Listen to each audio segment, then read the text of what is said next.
Doug Walker. You're watching The Crazy House, Crazy McCormick.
What up, y'all? Welcome to the Crazy House. I'm Crazy McCormick. You already know that. Apologies in advance, I guess. No, I fucked up. Okay, so I need to apologize. I didn't do the show last week. I just wasn't feeling it. You know how it is with me. I come and go as I please. That's how it's always been. That's how it always will be. Um, yeah, good luck me ever fucking making this a job. You know, it is what it is.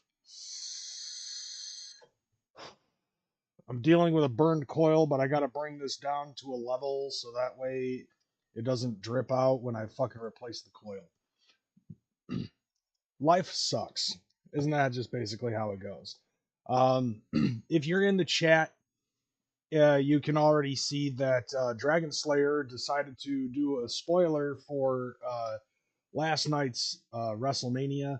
I didn't get to watch it last night because I was up both grubhubbing and doing my job. It's been hell, to be perfectly honest, when it concerns this DCG Con thing.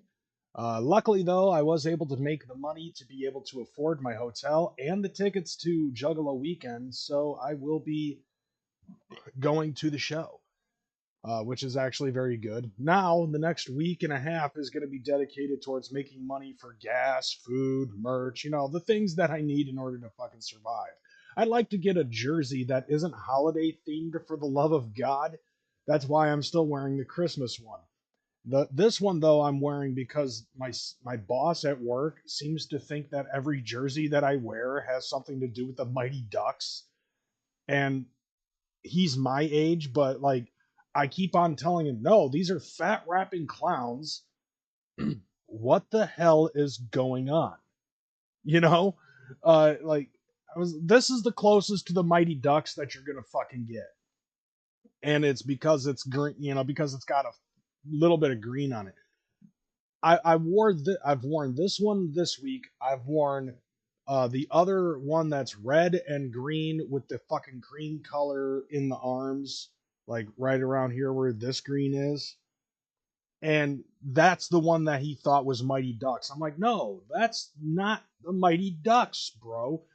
And I was like, the Mighty Ducks jersey was green and yellow. He's like, no, it wasn't. It was white with purple. I'm like, that's the Anaheim Mighty Ducks. I'm talking about Team 5. What the hell's wrong with you? Know your fucking uh like know your pop culture references or shut the fuck up. Okay? Like I so badly want to tell this dude, just understand your fucking pop culture references or shut the fuck up. Like I've been a fan of the Anaheim Mighty Ducks since I saw Mighty Ducks 2. So I know what that fucking jersey looks like. Yeah, exactly. The flying V, god damn it. Ugh.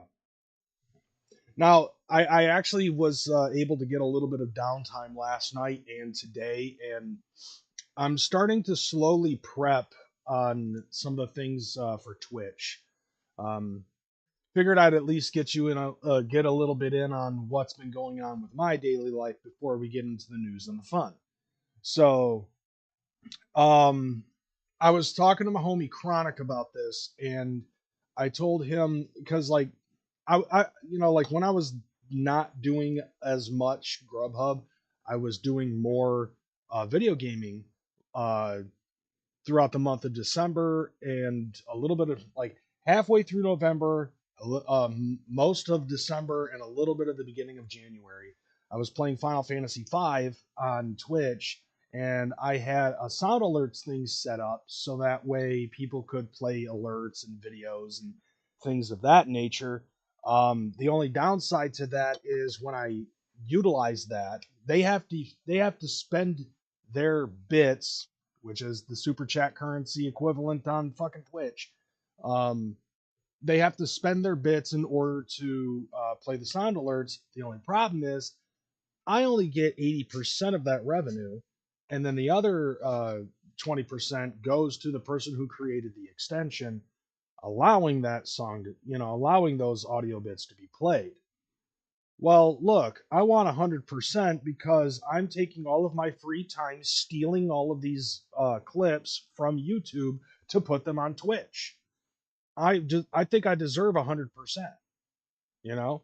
Um, Luckily, though, I was able to find out that Twitch has their own alert system, so I don't even need to use that anymore. So I spent a good portion of the day before doing my last minute fucking research by ripping things off of fucking Fago lovers to talk about the news, doing stuff on Twitch. So not only do I have a good chunk of a lot of the stuff that I already had on sound alerts available, but now it's more. I think I've actually overextended my shit with with the bits and stuff like that. This is something that I thought was really cool. So they have a capability on that where if you set a bit system or anything really, if you set multiple things to be like the same amount or the same happenstance or something like that, you can set it up so that way it's a specialty thing.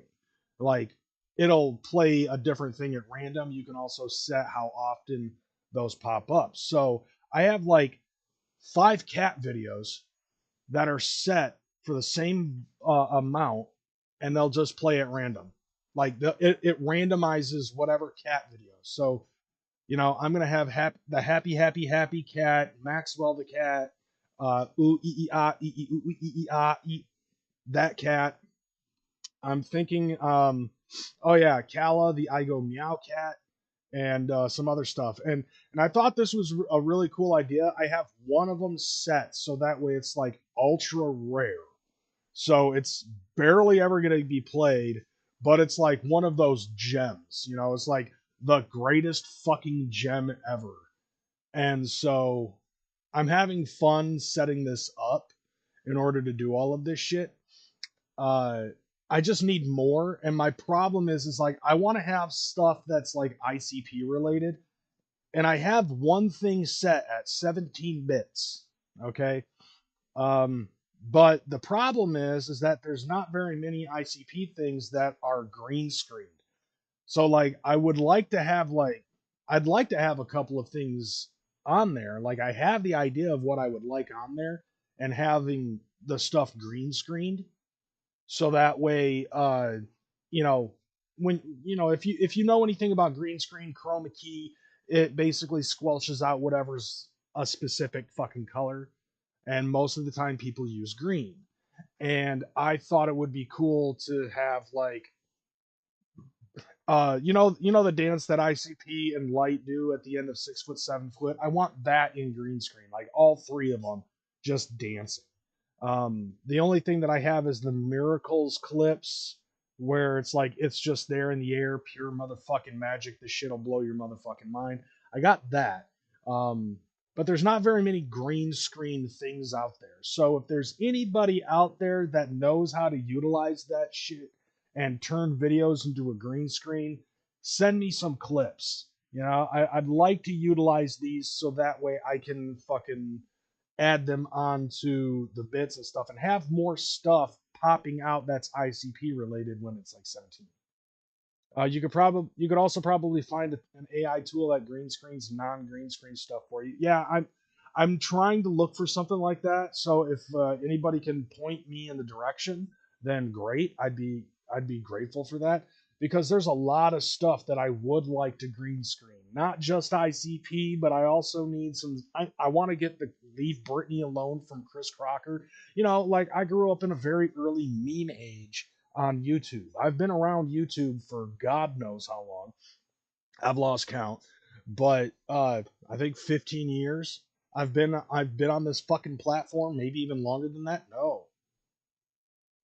No. I think as of March of this year, I will have been on YouTube. No, maybe not March. May or June of this year, I will have been on YouTube for 17 years.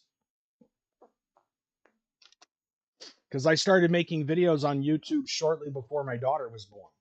Oh, shortly before, yeah, it was like May of 2008 was when I started making videos on YouTube. The original channel's gone, and this one's only been active since 2012, but I've been around. And I know that because like it was shortly before my father died and my daughter was born 2 weeks later. That's how I know.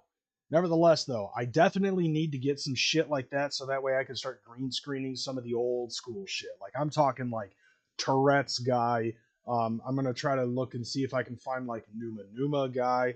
I have 7 different variations of caramel dancing as a fucking clip, like available. So like I've also got some other ideas that I want to fucking do. Some that are going to be funny, some that are going to be gross, and some that are funny because it's gross. Um, if the phrase chocolate ice cream means anything to you, then you know exactly what it is that I'm talking about. That I want to implement into Twitch. So with that being said, Because like the way I look at it, I find it fun, and there's some, and it's like each tier is gonna have like a special surprise, you know. So like I'll give you an example with the cat videos. So the most common one is the ooh ee ee ah cat. I think the cat's name is Ethel.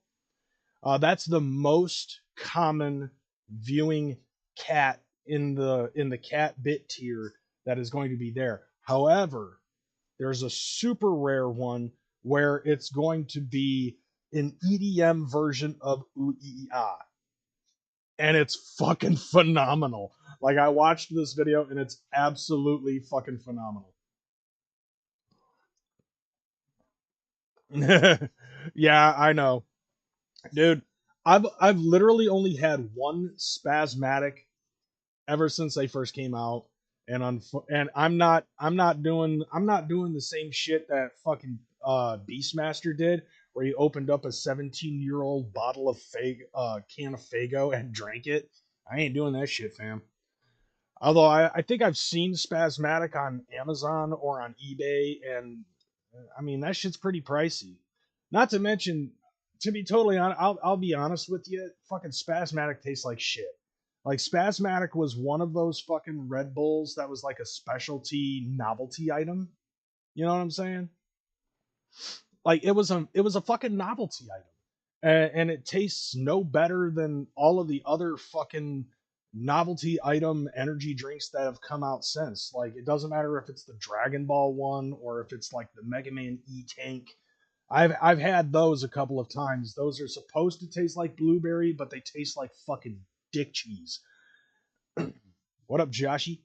But anyways, yeah. So like, and as much as I love Mega Man, fuck the E Tank energy drink. I'll stick with the premium shit myself. You get what you pay for, and that shit's overpriced.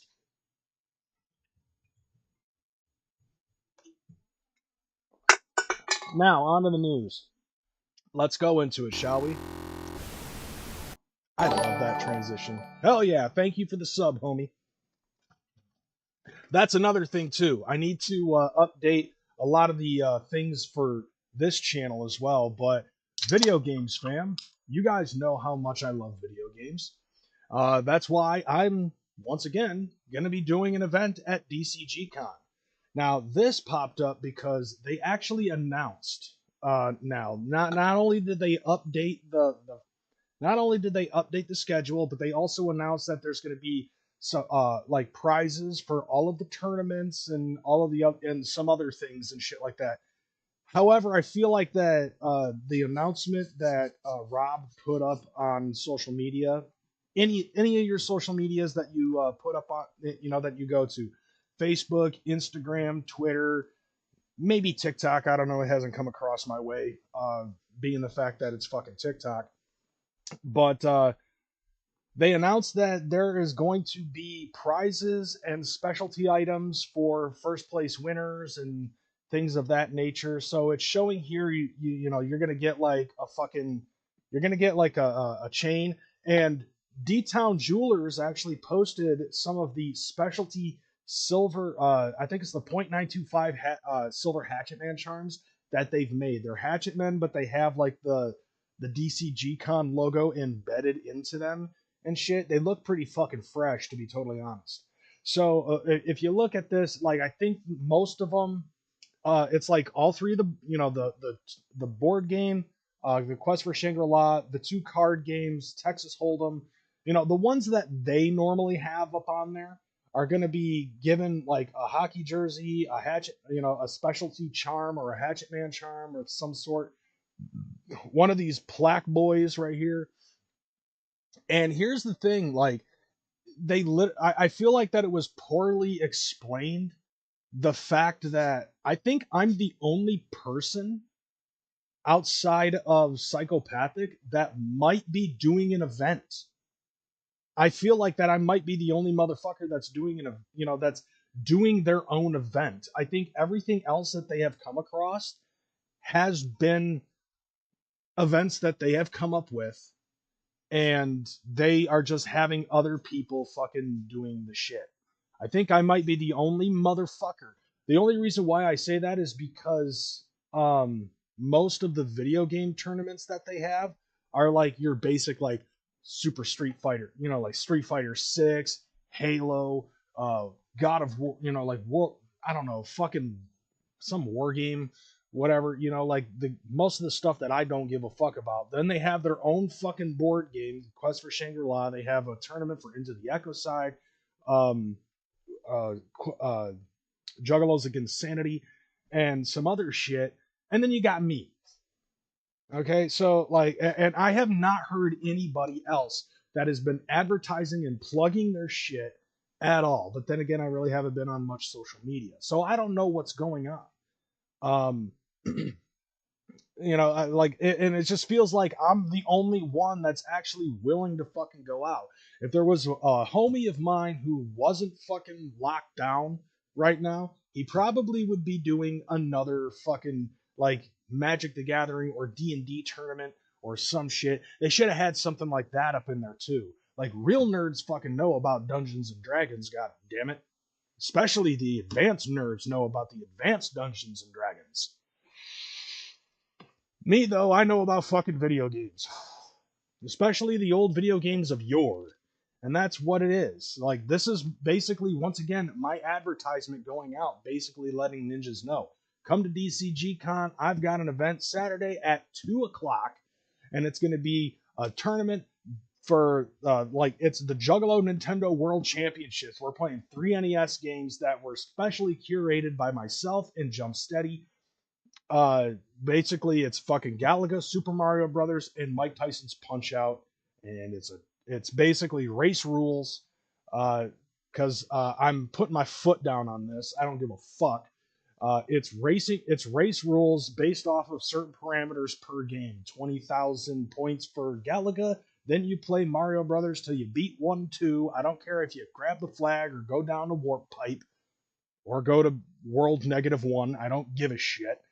And then there's also fucking Mike Tyson's Punch Out. Beat Piston Honda. You have to play at the very beginning, go through Glass Joe, go through Von Kaiser, go through Piston Honda. Once you beat Piston Honda, you're at the end. You got 10 minutes to fucking do it. And I can do it in 7 minutes and 36 seconds.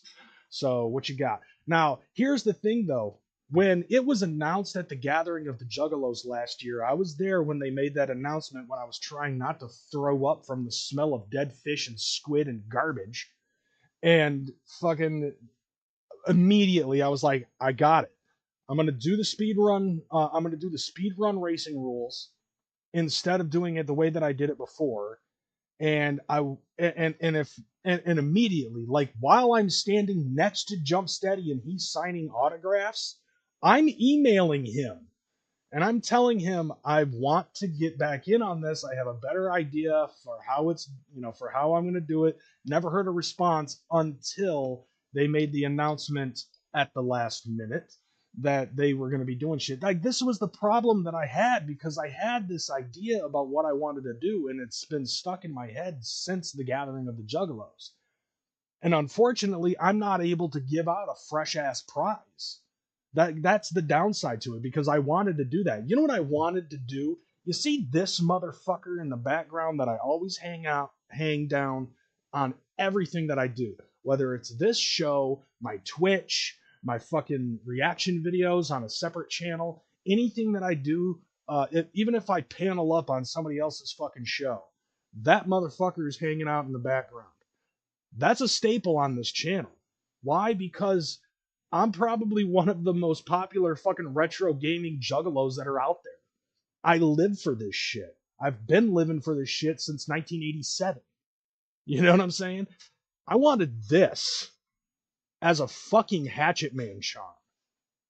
And I wanted this to be the prize for the ninja that wins the fucking tournament. Unfortunately, because of how much I spent at the Gathering of the Juggalos, how much I spent at Hallowicked, how much I spent for Christmas, how much I spent for fucking this, buying Little Samson on the regular NES, and getting an announcement of an event, of submitting an event idea less than, about a month prior to the event actually going down at DCG Con. Poor planning on Jump Steady's part. He should have been doing this since fucking Halloween, since before Hallowicked. He should have put it out there that that was going to be done at that particular point in time. And now I don't have the capability to get the funds. My idea was I was going to have a fucking cut, like I was going to have not diamond, not like bling the fuck out or anything like that, but just think about it. Is Rob still avoiding commentary on what happened to the winner of the Morton's List contest like 10 years ago? Didn't that ninja would have tripped to the Middle East or something and disappear? I don't know. I don't know anything about that, to be totally honest. Maybe that was his mission. I don't know. But anyways, like, picture this, okay? This is a fucking hatchet man. This motherfucker is a fucking hatchet man, all right? You got the diamond cut. It'd be gold. This right here and the button right here would be like an onyx stone, and then you could have this down here as like a little fucking not real, maybe not real, but like something red, like ruby red or something like that for the buttons. You know what I'm saying? Or just have it fucking so it's all like silver or gold cut, and it's silver or gold, pure gold, 10K or something like that, 10K, 14K gold, and then have all of the stuff encased or something like that. Wouldn't that look fucking fresh as a Hatchet Man charm? And I wanted that to be for the winner. Unfortunately, I don't have the time and I don't have the money, obviously, because I'm struggling my ass off in order to get to DCG Con. Luckily, like I said, I got the two things that are fucking. I got the two things that I really needed: money for the show and money for the hotel. But everybody else is gonna, like all of the other events are gonna get some fresh ass shit. Like this is gonna be the world champion thing for the Quest for Shangri-La. You got your DCG Con boy. You got this charm. You got this jersey. You get a free hockey jersey. You know what I'm saying?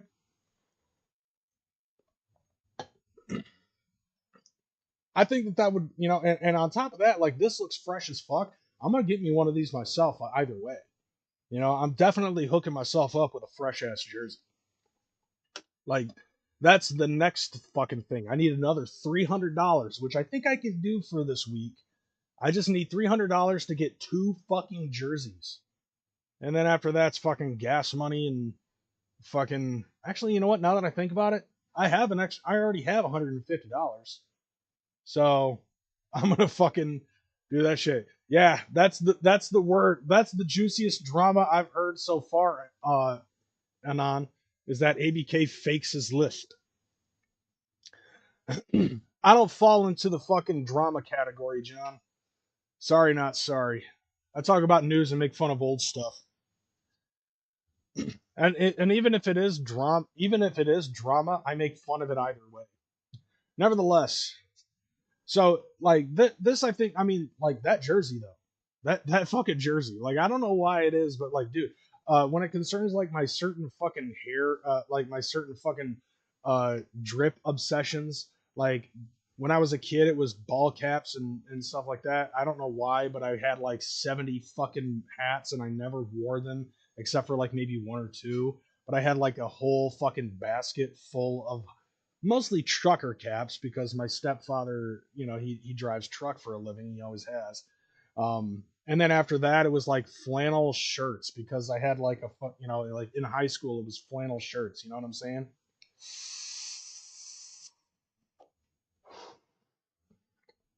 Now it's over length Dickie shorts and hockey jerseys.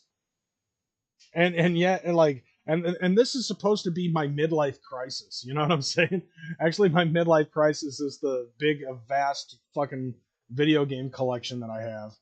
That's my that's like most men fucking go out and get a goddamn Camaro when they're hitting their midlife crisis. I buy fucking pieces of fucking plastic. You know what I'm saying? Like it's whatever. However, there's some more news when it concerns DCG Con. So for those of you that are going to be going to DCG Con, there's some after parties that are going to be done by DJ Clay and Shaggy Two Dope after the Juggalo weekend ICP shows. So they're both going to be at the same place at the Raven in Worcester, Mass. Worcester, if you will. You know what's funny is that a lot of the East Coast Juggalos tell me that I'm not allowed to fucking say that, but I'm like, fuck you, Worcester. I'm an OG Juggalo. Fuck you. You know what I'm saying? I don't care about drama. Anyways, so yeah, LW presents Juggalo Weekend After Parties. So DJ Clay is going to be hosting it on the 14th, Shaggy Two Dope on the 15th. Both of them after the shows, 11:30 p.m. $25 ticket in advance, $30 at the door, but you have to be 21 plus. So it's definitely for them late night jug. Here's this is interesting, okay? Because DCG Con is all ages throughout the day. I'm sure that the ICP concert is all ages and shit. And you know, some of us got kids, and some of us bring their kids to the to these fucking shits. And then after that, you go to this bar where you have to be 21 minimum in order to fucking get in. Although that name is pretty cool though, the Raven. Nevermore. Nevermore, fam. I don't think I'm gonna be going to these though because I'm not. I'm not sure. Maybe it really, I guess, depends on whether or not I feel like it.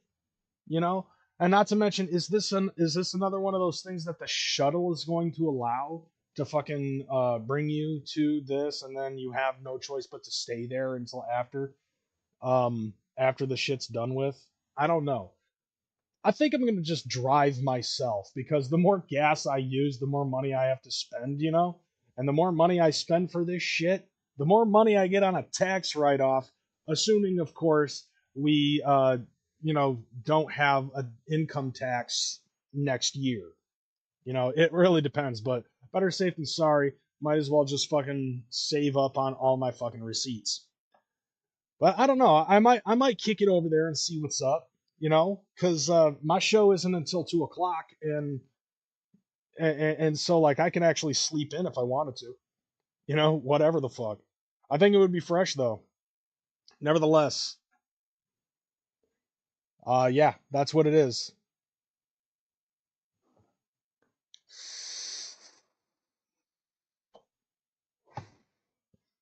You goddamn right I do, John. I do write my ICP trips off on my taxes. You know why? Because of this shit. Now it's a secret for everybody. No, it's not bullshit. I can do that because I get money talking about ICP stuff. So I can write all of that off. I love that. Like there's a secret for all you ninjas out there that fucking do YouTube and shit. If you're monetized and you're earning revenue off of this shit, you can write that stuff off on your taxes because this is your fucking bread and butter, so to speak. So boom, there you go, fam. Move along to the next one though. I'm starting to think more and more about the possibilities of going to this next event. And so like this I've been talking about for the last couple of months on and off. I've made mention of the fucking float.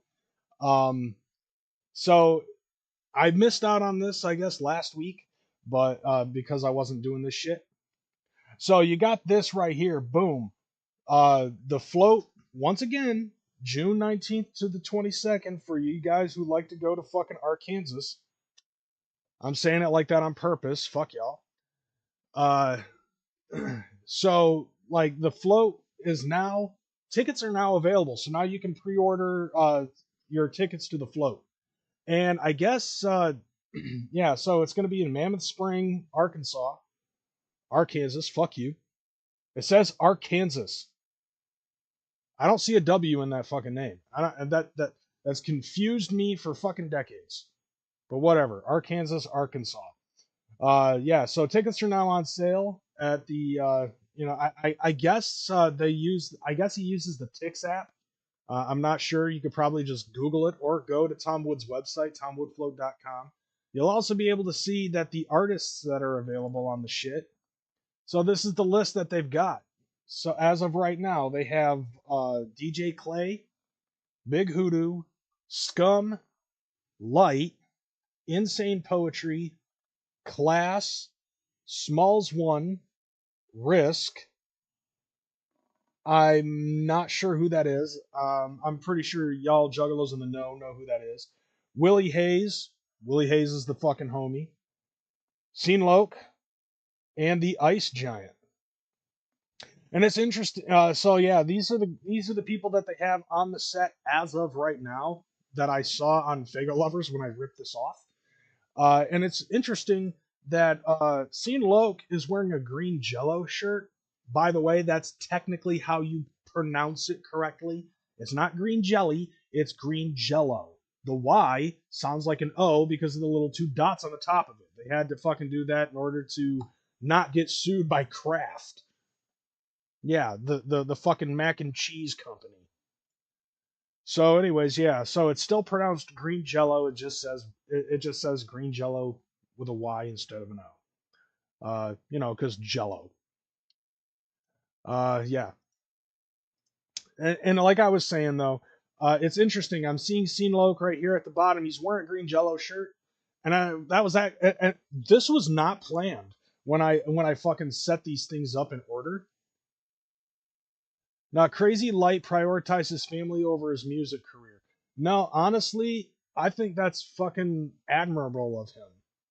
Because there are a lot of fucking hip hop artists who end up becoming baby daddies and they fucking just like throw the whole family thing away. I personally think that that's fresh as hell that he fucking did that. I think it's an admirable quality. As a parent myself, I that's how I fucking see it. No Froggy Fresh, no Jelly Donut. Do Pajama Pants Mackenzie do the frog down? What the fuck? But anyways, yeah, like I was saying, Scene Loke's wearing a green Jello shirt, and this was definitely not something that I had planned prior. I just put these in order in this way because the next thing that I was talking about is that Green Jello came out with a vinyl version of their first album, the Serial Killer soundtrack. This is an awesome fucking album just due to the fact that this was Green Jello's initial part of their career. Every single one of the songs that's on this was a music video that was like exclusive on MTV and never on a fucking album until like until a few years later. So like they had well, actually, I should probably correct myself. If I'm not mistaken, I do remember the music video for Three Little Pigs. And then there was also another music video that was like claymation, just like the Three Little Pigs, but it was yeah, I think it was called The Misadventures of Shitman, and I don't know, I might be wrong. But then they came out with a fucking videotape that had all of the music videos, like for this entire fucking album. And they called it Serial Killer. So they had like Obey the Cow God. They had they had the Three Little Pigs, Misadventures of Shitman, Anarchy in Bedrock, which was like an Anarchy in the UK cover, but it was about the Flintstones. So they had like a whole bunch of fucking music videos that were on this thing, and then they finally released all of those songs on a CD or audio cassette. And so like this ended up becoming the Green Jello Serial Killer soundtrack, which was just like all of the songs. And on the back of it, I thought it was very fucking interesting and comical that they were like admitting that they were selling out as bad. It's like now we're just like we used to be a band that sucks, but now we're a sellout band that sucks or something to that effect. But this album came out in 1993 and it was only available on CD and cassette. Now it's on vinyl. And there's a picture of the vinyl on like on the right over here. It like here's a better picture.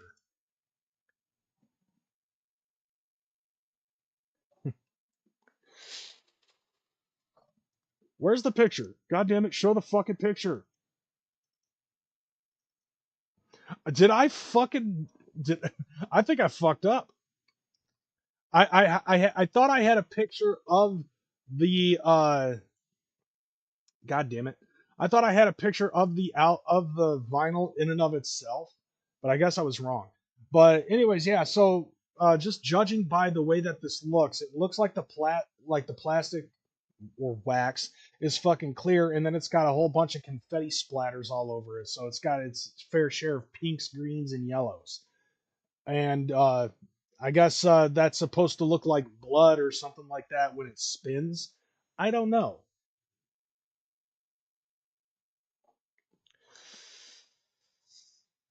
Oh yeah, I know Masochism World. Yeah, I knew that they were a novelty band, but I still think that they're fucking good. They're entertaining as fuck. That's why Green Jello is at the gathering every once in a while. You know, they're a novelty band, very similar to fucking Guar, but Guar is halfway taken seriously. Like if you listen to the song "The Road Behind," you know, like it's very spoken in a way that Odorous would fucking say it, but if you're looking at it from a David Brocky kind of point of view, it's a different song where it's like talking about the fuck, you know, being on the road and doing, you know, doing the band shit and stuff like that takes its fucking toll. But like the lyricism is done in a very odorous, Arungus way.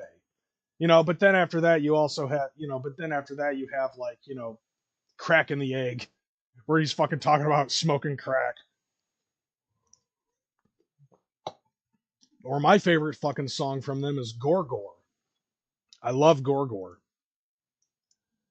But nevertheless, like I thought that I had a fucking full picture of this vinyl. It looks fresh though. I'd love to see what it looks like. It, you know, but I'm not a vinyl collector. I'm not a real vinyl guy. You know, like I leave the vinyl up to the fucking real collectors and shit like that. Green Jello wishes they had Guar status. Maybe, maybe not. But it was actually Guar that taught them the fucking secrets to the paper mache shit that you know, and the foam outfits and stuff that they use. Because Green Jello does the same fucking thing.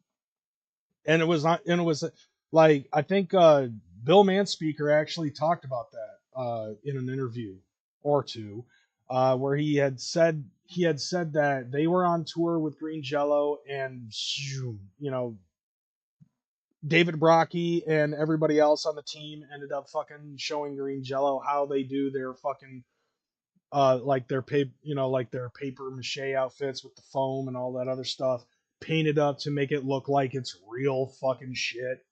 Like I love that. I love that about Green Jello, and I love that about Guar. The only thing I don't like is Blothar's giant fucking antlers. They look like they seem to get into the way. And by the way, this isn't the only thing that came out for Green Jello news. Apparently, they have a fucking children's coloring book. Like this is what? Like look at this shit. A children's it literally advertises itself as a children's coloring book. And then you've got Shit Man on the front. And then a bunch of fucking weird alien background shit in or you know that's ready to be fucking colored. And this is fucking fantastic. I want to see a Guar children's coloring book. Or actually, no. You know what would be funny? If Guar came out with a Guar paint by number.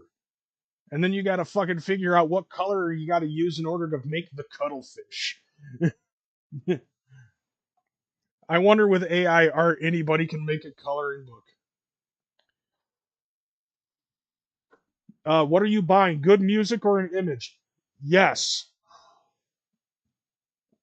The answer to that question is yes. Like, to be totally honest, like, I have a huge fucking variety of music that I listen to. And I'm a very eclectic guy. So, like, I'll listen to Green Jello, and then right after that, I'll listen to Caramel Dancing. And then after that, I'll listen to ICP, and then I'll listen to fucking Bocephus. Yeah, like, I had, like, It really depends, and then after that is probably like maybe an hour and a half of butt rock.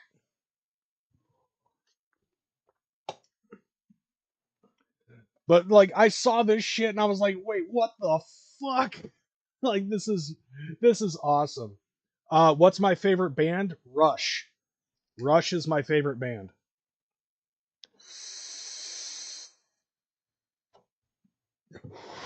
Give me give me your top five. Uh let's see. 1, 2, and 3, I can guarantee you are gonna be Rush, Megadeth, Insane Clown Posse. Even though a vast majority of the stuff that I wear is Insane Clown Posse related. After that, it gets kind of fucking murky. Rush is Canadian. What the fuck? No, dude, listen to 2112 and tell me that I'm fucking wrong. You know what I'm saying? Like 2112 in its entirety and moving pictures in its entirety. Like I'm not listening to just the fucking popular songs, even though a lot of them, like Spirit, the Spirit of Radio is good, fucking Subdivisions is good, but listen to the whole album, Moving Pictures from front to back. Holy shit! Especially the Camera Eye. Like the Camera Eye isn't even a popular fucking song, but it really fucking screams progression. You know what I'm saying? And I know you're not trying to argue with me on this, but I'm just saying, like I'll fucking go off about that. It was actually my uncle that helped. My stepdad introduced me to Rush, and then my uncle really fucking got me into listening to more fucking Rush. So then I found 2112, and I'm like, that's it, fucking game over. Um, but like 4 and 5 are definitely hard to fucking come with at this point.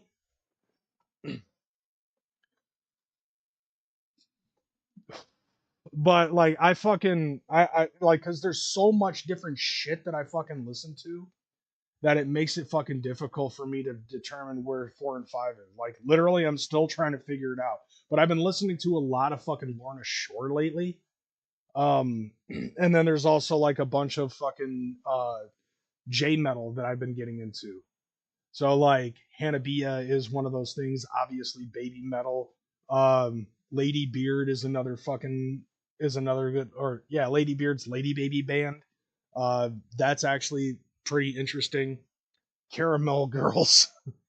like I've been on an EDM kick lately, but I would also have to say like The Offspring was another one of those bands that really fucking did very well. Actually, I would probably say number 4 is Green Day. Even though Green Day currently, even though Green Day and myself don't currently fucking see eye to eye on political views, I still love Green Day. What's the best Rush album in your opinion? I would honestly have to say Moving Pictures. Like that is, to me, I like a defining album. For that. Oh, by the way, take a look at this shit. So notice how it doesn't have a little Y at the end of green jelly. See? Boom. It's actually an O, and it's got the little 2 dots on there. This is I think an original like an original uh drawing that they fucking did a long time ago. Oh, dude, Mrs. Potato Dick is awesome, but you can't forget about Ass Dan. Rest in peace, Ass Dan. I did see the Juggalo vote on the Daily Show. I actually believe I covered it. Husker Du, The Replacements, Pink Floyd, The Smiths, and New Order. Yeah, that's not bad. Like, definitely, I definitely can fuck with Pink Floyd. I don't know anything about Husker Du. I believe I might have heard The Replacements. I'm not sure. New Order, not so sure. And The Smiths, I've heard about. But the only thing about the Smiths that I actually heard about was Marilyn Manson's opinion on the Smiths. Because like one of the things that he said was like rules of the world. If you listen to the Smiths, you're probably gay. But that's Marilyn Manson. Oh, dude, I agree. I agree. I agree with you. I don't see Green Day as a punk rock band. Like they are as I would say the Offspring started off as punk, but they started to modernize themselves. And Green Day, same thing. You know, it's interesting for somebody to say that they don't want to be a part of an Elon agenda when they fucking sold out to and signed to a major label like Reprise. No one cares if you're gay. Who did I vote for? Trump. I mean, I've been fucking sucking Trump's dick on this show for like the last month and a half. So I would say that that was probably obvious. But nevertheless, though, let's get back into the fucking shit. I find this funny, and for $10, I think that that would be worth a novelty item. The last thing that I have to fucking point out is like this is the homie fucking Shade came out with a new album, Juggalo Excellence. Yeah, I know Bizarre 17, but I don't have very many fucking like non-holiday jerseys, and this is the freshest one that I have so far. I plan on getting some more jerseys when I go to DCG Con, because I'm definitely getting a fucking DCG boy, and that like the one that I showed earlier. Here, I'll show it again. I want this fucking jersey, and then I'm gonna get some more. Oh, okay. Sorry, man. I dug through Carnival Spirits' grave. Subscribed again. I'm just now back in the loop. You're all in the good, fam. You're all in the good. But anyway, yeah, the homie Shade. Like, you know, I've been fucking practically fucking hound dogging this homie. He's the homie, but I'm practically fucking hound dogging the shit out of his fucking work because I definitely believe in Shade. You know, Shade Hecka, I acknowledge you, even though you're not Samoan. You know, my heart goes out to you. But you know, Shade's the homie. Shade's been the homie since I first started fucking YouTube, and now he's starting to do this, do his thing. I love his fucking style. I love his fucking gimmick, and I love his fucking drive. And so, like, he just recently released this album, Juggalo Excellence, and I guess he just recently fucking released a single, which unfortunately does not have a fucking music video to it, but it would be fresh as hell if it did. Yeah, Shade's still on the grind, homie. Shade's always going to be on the fucking grind, and I couldn't be happier for him. You know, like this is the way I look at it. It's like this dude can continue the fucking grind. Yeah, you need to set your notifications, fam. Where have you been? What up, Justin? Much love to you, homie.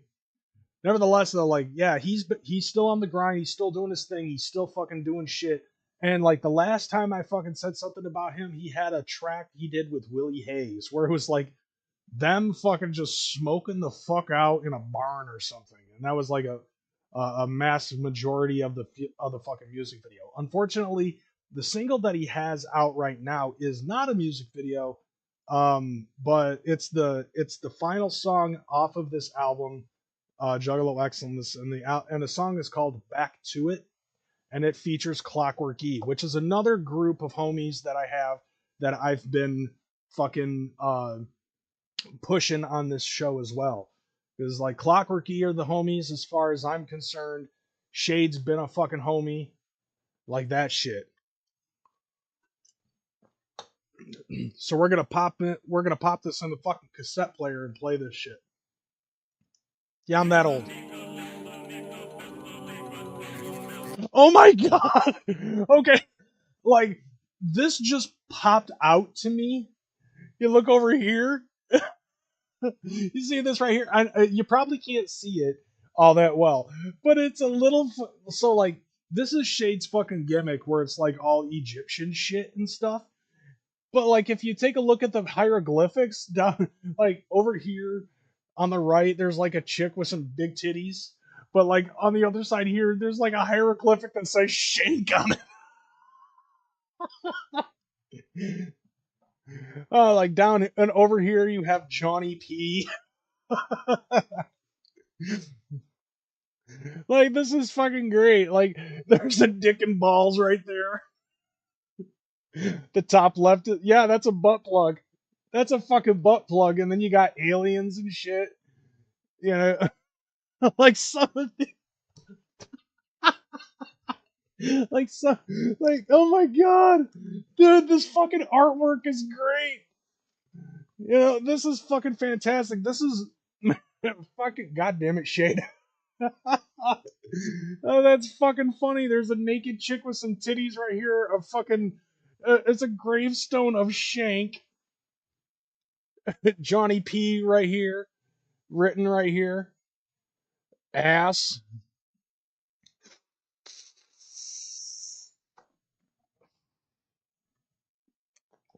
That's great. Aliens, dick and balls. They fucking made a thing. They made a hieroglyphic of dick and balls. Oh yeah, if you look down here at the bottom, hold on. So so to the left of the word it, there is kind of like, okay, I think I know what that is. That is like, if you've ever seen on Facebook, they have a lot of those ASMR things with the red ball and shit. So it's like got the clamp and the red ball, and usually they put those things in like different liquids, like fucking aloe vera or honey or whatever, just to see how long it takes before something happens. It's kind of an ASMR thing. But like seeing some of the, oh, is that a Nedden right here, and like right at the arm? That looks like a pocket pussy. There's a toilet or something. I think that looks like a toilet. Like what the fuck is up with this? And there's just two pairs of dick and balls and a fucking butt plug. Like what the fuck? Who drew this? This is like, I'm more entertained at this, and we haven't even started the song. Like, oh my god. All right, hold up. Here we go. Like, let's start the fucking track.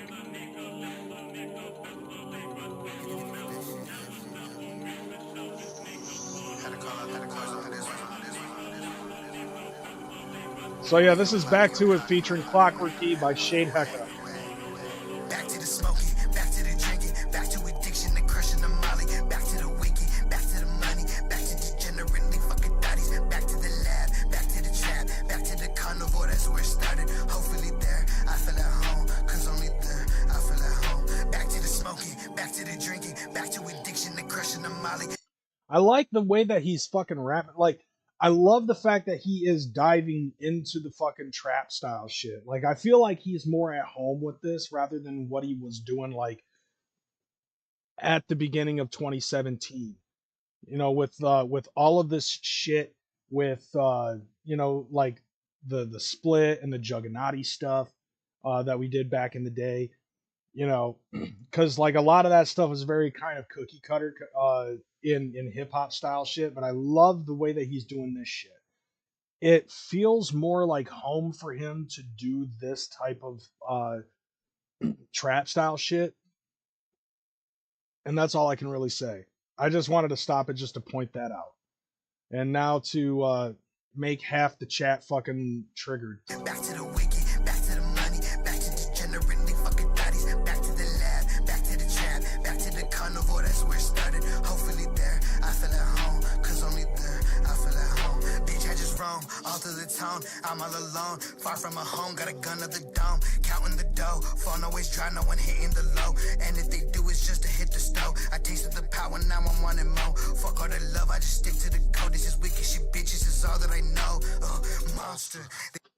So I feel like what he's basically saying is like, in a way, he kind of tried to fucking do shit differently, like almost stepping away from the Juggalo aspect of things. But after a while, it's just like, fuck it, let's just get back to let's just do the shit Juggalo shit.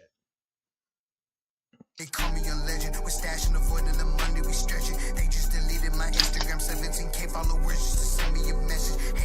Oh, damn. That's funny that he said that shit. Hold up a sec. Let me rewind it a little bit. Because he said something about fucking removing his Instagram. Bitches is all that I know, monster.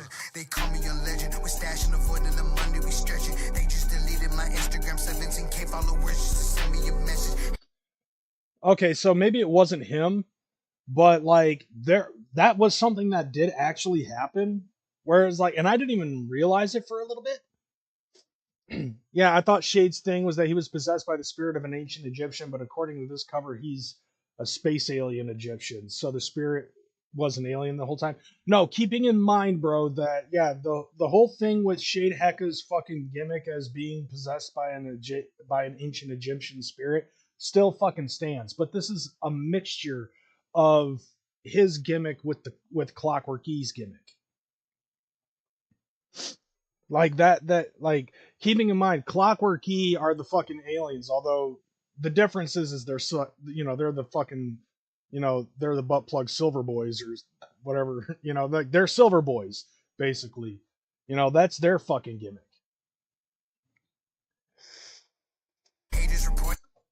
Masochism World says he's been watching too much TLC or sci-fi, like judging by the picture, you never know. He might have just been like The Fly. Hear me out. Aliens.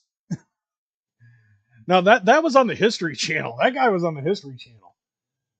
But like that's the beauty of this world of Juggalo shit. Is like a lot of us have a fucking like portray like some sort of a fucking gimmick of some style. I mean, ICP are like fucking serial killer clowns, and then like I guess Twisted's fucking gimmick are we're serial killer clowns too, but we're nice. We hug you in the front so we can stab you in the back.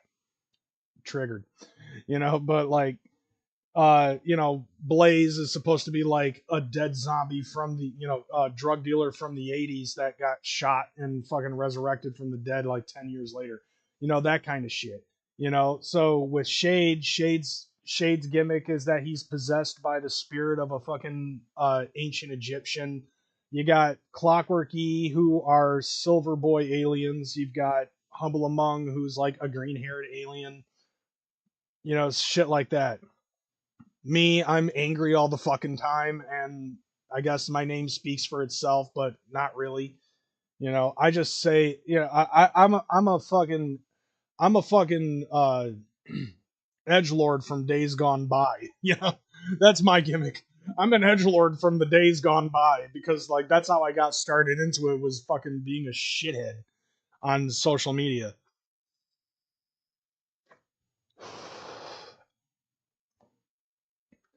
Masochism World says, "How about write good songs and don't have a gimmick?"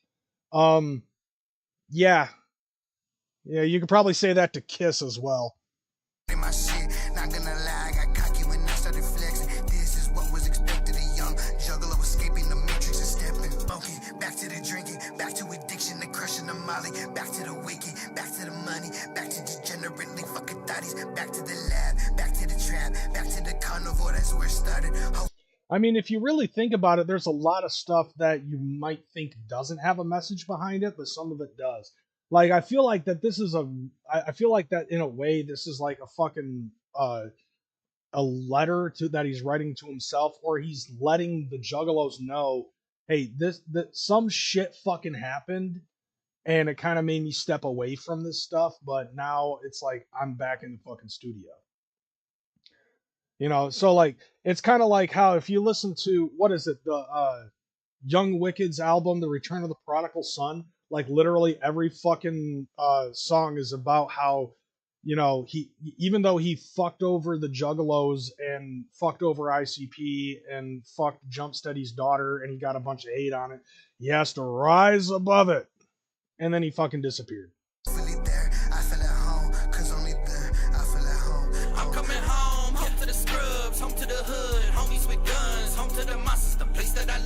In my face and a plate full of drugs. Fighting a hooker don't cost very much. Home to the junkies, home to the sluts. She ain't got teeth, but she sucking me up. Rolling that weed in a OG dodge. I put that work to your motherfucking head boy.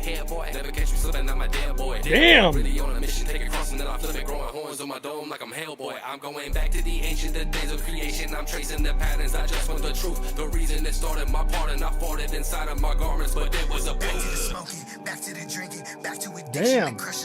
Like, dude, the fucking Silver Boys fucking did hit this pretty hard as far as I see it.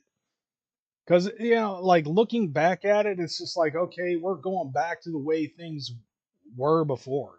Like, that's the whole concept of the fucking song.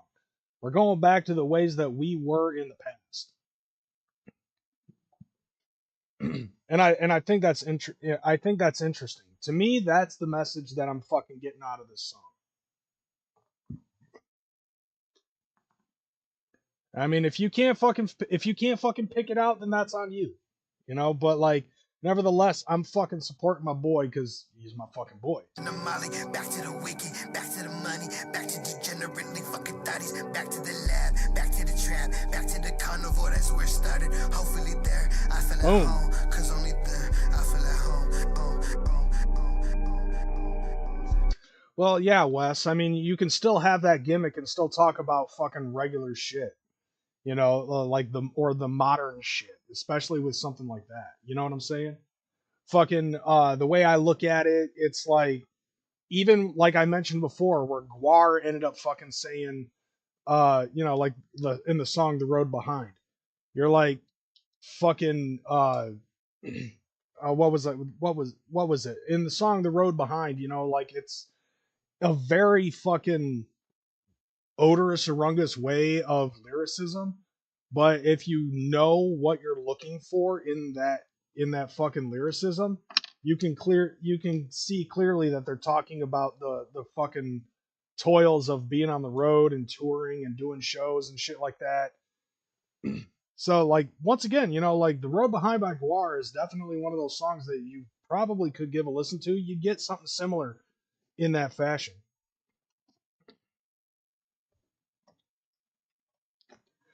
But anyways, yeah, so like that's the fucking song. I'm pretty sure that it's just the chorus to a fade out. But we got some other shit where I found this because like somebody ended up popping this up. See, I'm not up to date on the ICP lore. Last time I delved into it, some big fat guy got his ass whipped from a smaller guy who banged his wife. Somebody will know what I'm talking about. That's funny though. You know, in a sense, I would say that that's kind of funny that like some big fat motherfucker like fucked some small dude's wife. That's actually kind of funny. By the way, speaking of Clockwork E, the Silver Boys came out with a very fucking interesting yeah, a very interesting fucking thing. Yeah, I got that one. And anyway, yeah, so like the Silver Boys ended up posting a new video. I guess it's to advertise for the new album. But I thought it was interesting because it's like, yes, it's spray paint. Like that's very much it. But I wanted to watch it again because I think it's funny. All right, you're good. Woo! We got a new album coming out February 17th. Pre-order it now on iTunes and clockshop.net. A burn, baby! Yes, it's spray paint. Edible. Why did they glittered themselves the fuck up? Oh man, now I'm starting to understand a little bit more about why it is that their fucking eyes are red. You know, I think that's funny. But yeah, so like they glittered themselves the fuck up on top of fucking spray painting their faces. Way to fucking drop the gimmick and break the kayfabe, fam. Great, grand, wonderful. But it's still funny. Coming out. It's an interesting way to fucking advertise their fucking album, though. I still love that artwork, though. February 17th. Pre-order it now on iTunes and clockshop.net. A burn, baby! Yes, it's spray paint. Edible. It's edible. If you're seeing this, Why do they fucking edit themselves? I'm probably dead. Look, buddy, you're really pissing me. If you're seeing this, I'm probably dead. Because he fucking ate the... Like, who's going paint huffing? They's going paint huffing. My friend off. I think I've seen that meme before where it shows like a vast majority of these people that are like arrested after getting caught for doing some stupid shit after they huffed paint. So it's like like they see like fucking gold spray paint or different colored spray paint, and then after that it shows these guys. Your mother You really make Your mom. You're making my friend mad because you haven't pre-ordered our new album. It's on clockshop.net. You're making my friend mad because you haven't got tickets to the party. The party's at Summit Music Hall here in Columbus, Ohio on February 22nd. Okay, yeah. But the album is going to be released on the 17th as well. So, but hey, let's see, the Summit Music Hall, February 22nd. So if you're in Colombo, fucking get it. You need to pre-order the album and you need to get some tickets. And my friend, Gouge your fucking eyes out. he might not whip your ass if you do the following. Pre-order the album, get your tickets, and come party. Okay, so let's see. Featuring performances from Clockwork E, Flapjack Wilson, Domestic Terror, Worldwide Chaos, Mr. Eve, DJ Rascal, and more. Unfortunately, I will be back home and probably working when this album comes out. Yeah, I would believe so. These guys are from Ohio. I mean, don't you think that's a very Ohio thing? Especially, like, if you listen to these guys, like, listen to their fucking albums, listen to their fucking lyrics. Ohio is the new Florida. Just less alligators. What's your And, you know, like, being from Michigan, I should say fuck Ohio, but it's only Ohio State. piss all over me? I got gonorrhea in my butt. Like, it just ends like that. These guys are fucking crazy. I love it. Like, and that's that once again, gimmick shit. Like, it's funny as hell when you see this type of shit. Let's see, that's your last reference to the Juggalo universe. Oh yeah, the CPN thing, yeah. Damn, that was a few years ago. It's funny to me that people are still talking about it. Hell, there's still people who ask me about that shit. Like, what's the update on CPN? Anyways, moving on to the last couple of things. So, I had to fucking go into the Wayback Machine because, well, I didn't have a whole lot of other stuff to fucking do, you know? I came across some other fucking potato cam bullshit that we're gonna sit here and make fun of. Hopefully, because, like, I don't know, maybe the guy has a fucking sound argument that was logical like 15 years ago. Maybe, I don't know. But it's another one of those ones that I've never watched. So let's step into the fucking Wayback Machine. Porcupine Theater made two videos called ICP Sucks. Let's see it once again. Yeah, that's right. He fucking hates you guys. With every fiber of his being, he fucking hates you. Anyways. What's up, ladies and gentlemen? Welcome to the second edition of the Lightbulbs Corner. In case you didn't see the first episode, what I did there was established a little bit of a format. I'm already abandoning that format, and there's no reason why other than the fact that I'm just an asshole. Oh, okay, I guess that explains a lot.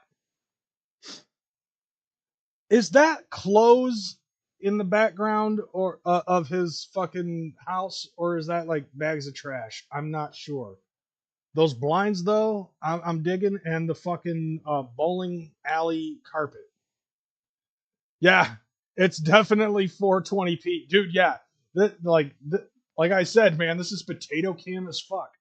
So get used to it.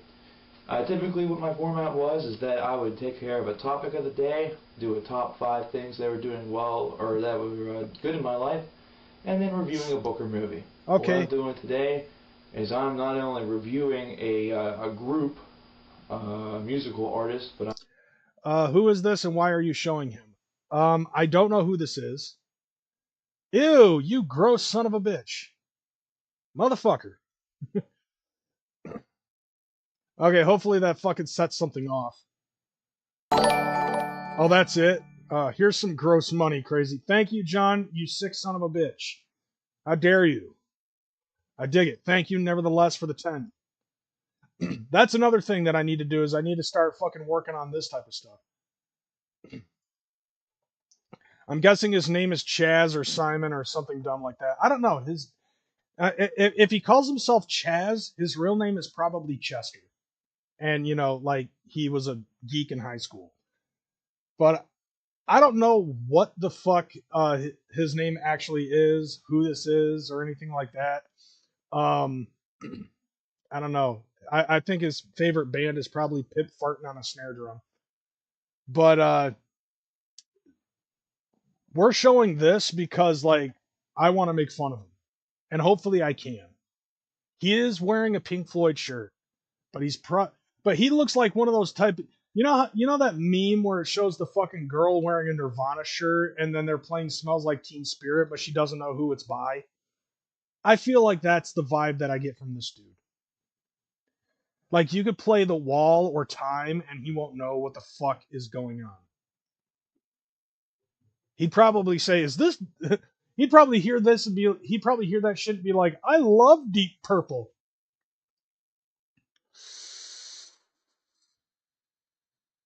Now, thank you, Masochism World. Anyways, let's watch this shit. Really? So like the beginning of your I guess I can say that this was something that was commonplace back in the fucking day, where it was like at the very beginning of the video you would explain certain shit before you jumped into the fucking topic of conversation. I mean, I did that at the very beginning of my episode. I usually talk about what's gone on with me over the week and then move on to the fucking topic. But like, he's talking about he's already talking about like some video format that he wanted to do back in the day. God, I've been on TikTok way too much to where you don't even do this shit on TikTok. You just jump right into the fucking thing or you stitch a motherfucker. Reviewing a group of people. And the people that I'm talking about are Juggalos. Real stains of society, in my opinion. They are the Juggalos, the Juggalettes, and the Ninjas, as they call their children, I suppose. No, dude, we call each other ninjas. Look at this. Why did I pause it right here? Like, what the fuck? Yeah. Am I a fan of professional wrestling? Yes, I am, and I just finished watching the Royal Rumble that happened last night. Like, I watched the replay shortly before I started my show. Nevertheless, yeah. By the way, speaking of calling each other ninja, like it's fun. It's funny to me because like ever since Leprechaun Back to the Hood, or was it the first one? Or was it Leprechaun in the Hood or Leprechaun Back to the Hood? Where it was like a couple of black dudes were like saying that they were going to start calling each other ninja. And it was like, no, do not do that. We stole it from the Asians, and don't steal it from us. Don't steal it from the Juggalos. And then after that, I start seeing people using the ninja emoji, like what Bizarre17 posted up in the chat. And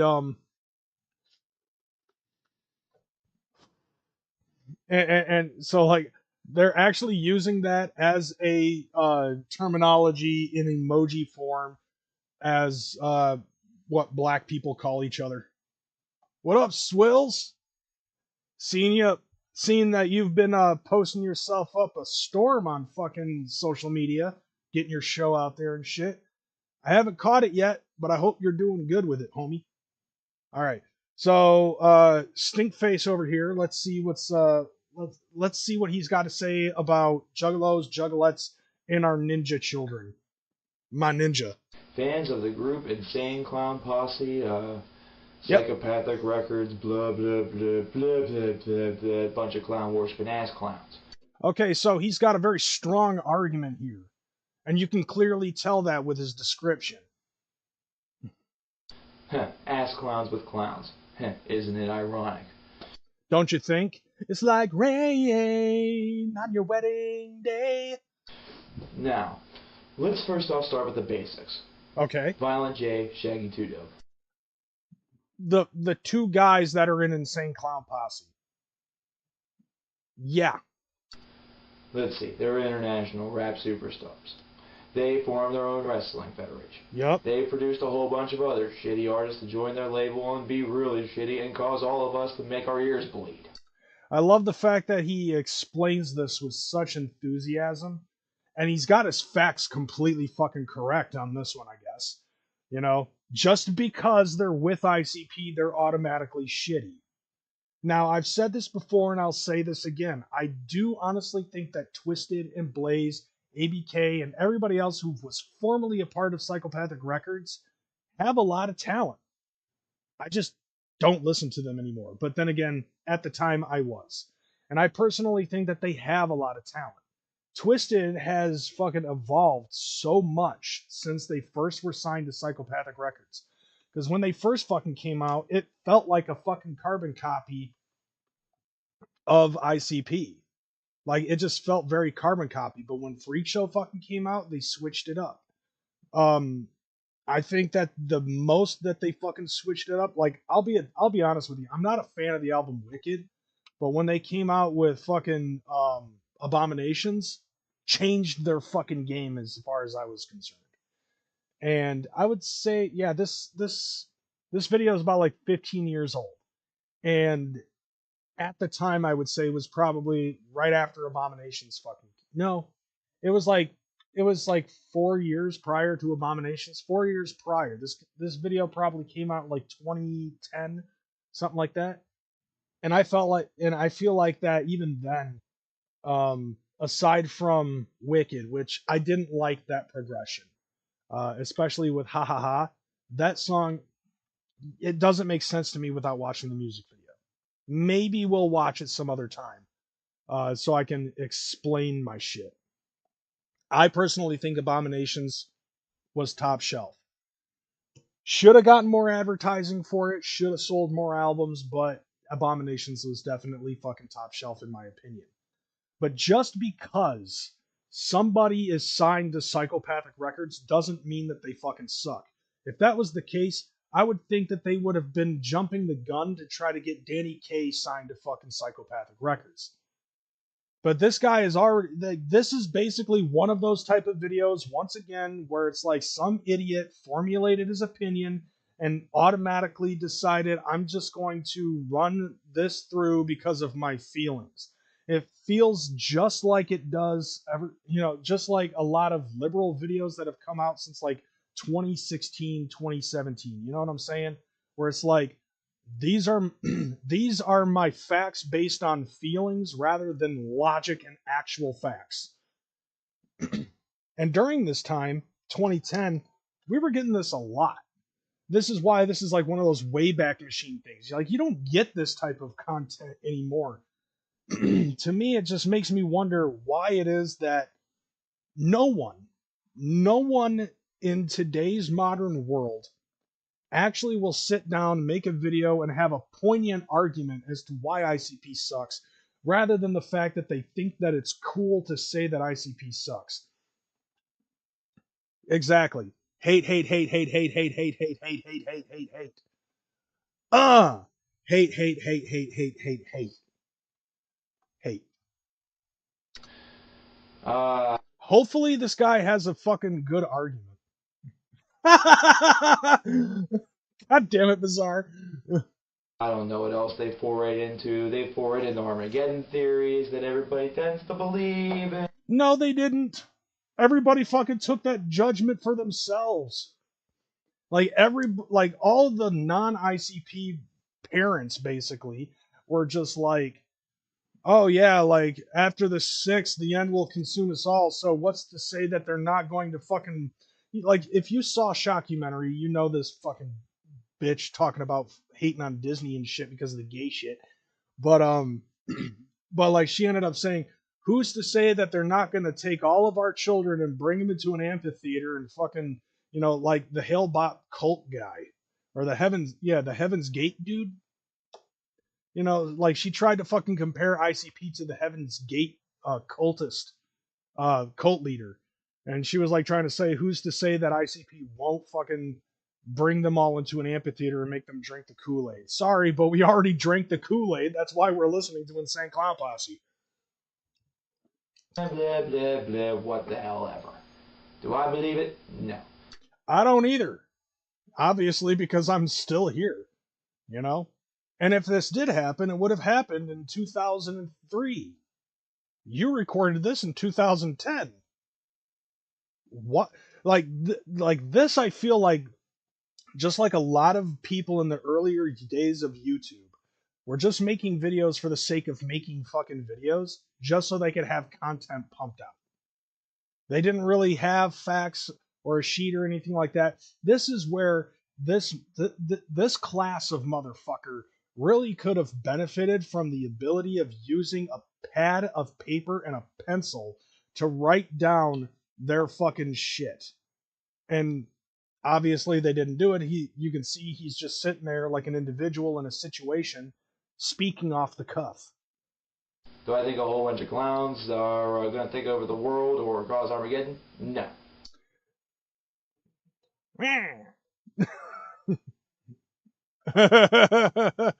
I don't know why my skills of pausing at the right time have been on point with this fucking video, but they have been.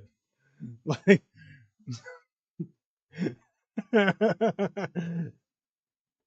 my name's Betty. Yeah.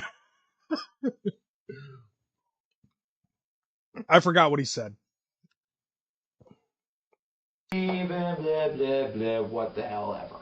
So, like, yeah, like I said, he's just basing this off of his feelings and not fact. Do I believe it? No. I don't either. Do I think a whole bunch of clowns are going to take over the world or cause Armageddon? No. Obviously, like, what the whole thing with that, like, this is our world, calling it the dirt ball, stuff like that, like, Juggalos kind of evolved and created their own language and stuff like that. Well, at the time. Nowadays, everybody else uses the same fucking sorted skibbity riz fucking slang that everybody else uses today. Very Ohio, by the way. But like to say that Insane Clown Posse was literally going to start Armageddon and all of this other shit, and the world was going to be run over by clowns. If you were taking that in a fucking literal sense, you either don't understand sarcasm because you're autistic, or you're just flat out fucking stupid. One of those two, and I don't think that there's really an in-between. Guys like this who thought they were geniuses for realizing the world wouldn't really end at the 6th are more annoying than the people who pretended to fully believe it. Oh yeah, dude, the John, the phrase skibbity is fucking whack as fuck, as far as I'm concerned. Like, I'm trying to fucking understand it because my kids use some of this terminology. And so, like, I'm still stuck in, like, mid-2000s, 90s fucking slang. Because that's where I'm more comfortable. I am such a fucking dad. Anyways, yeah! I don't even see a bloody clown car. If I don't see a clown car, I don't believe in clowns. What? What?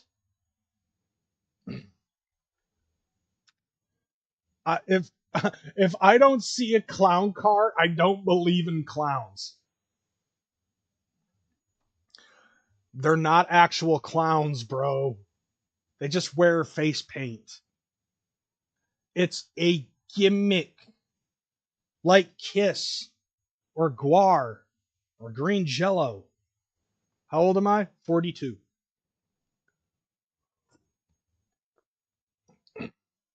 No skibbity, that's cooked. No cap, not locked and valid. All facts, no printer. Do I think a whole bunch of clowns are going to take over the world or cause Armageddon? No. I don't even see a bloody clown car. If I don't see a clown car, I don't believe in clowns. Why would you believe in clowns? Like, I pledge allegiance to the flag of the United States of Wicked Clowns.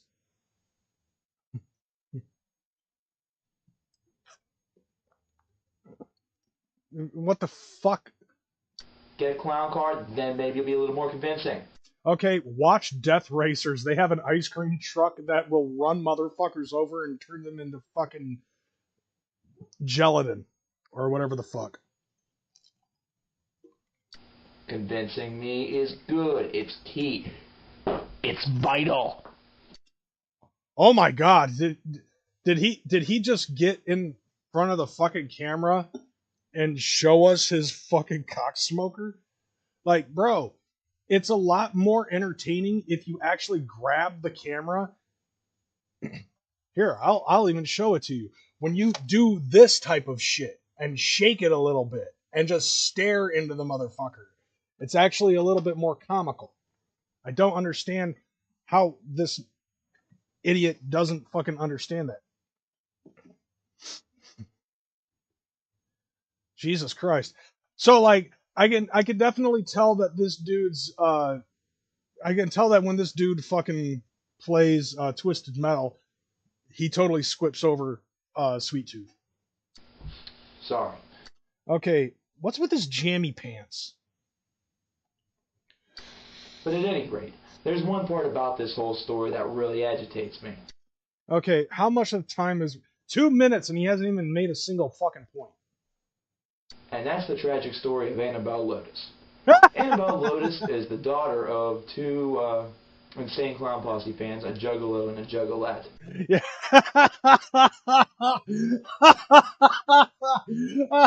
He's basing his entire fucking argument over the Annabelle Lotus story. You you stupid son of a bitch. So it's like he's bringing up the dead baby. Yeah, dude. And that's gonna be his whole fucking basis of the argument. I hope he says the baby ended up killing itself because the parents were listening to Insane Clown Posse. And the messages got all tangled up in its head and it fucking strangled itself with its own umbilical cord or some dumb shit. Who unfortunately died shortly after birth. Yeah, because the mother was on drugs for like more than half the fucking pregnancy because she was too fat to fucking realize she was knocked up. That's not the problem. The fact that natural selection took its course is fine by me. I mean, yeah, that one I'll agree with because fucking Juggalo Jules is retarded. But what really sucks is the fact that her funeral was completely Insane Clown Posse themed. Okay, all of these things that he's fucking saying right now about the Annabelle Lotus thing, I'm not disagreeing with him whatsoever. Everything about that was fucking stupid. She had an Insane Clown Posse casket. Yup. She was just absolutely littered with Insane Clown Posse merchandise. And probably high. Chains. Shirt, bib. Even right there on the casket there was a hatchet man. And honestly, this casket looked like about a size of a shoebox. Cheap styrofoam cooler for Coors Light or something like that. Which wouldn't surprise me. It's fucking Juggalo Jules. In fact, I was expecting, beer to be around the baby.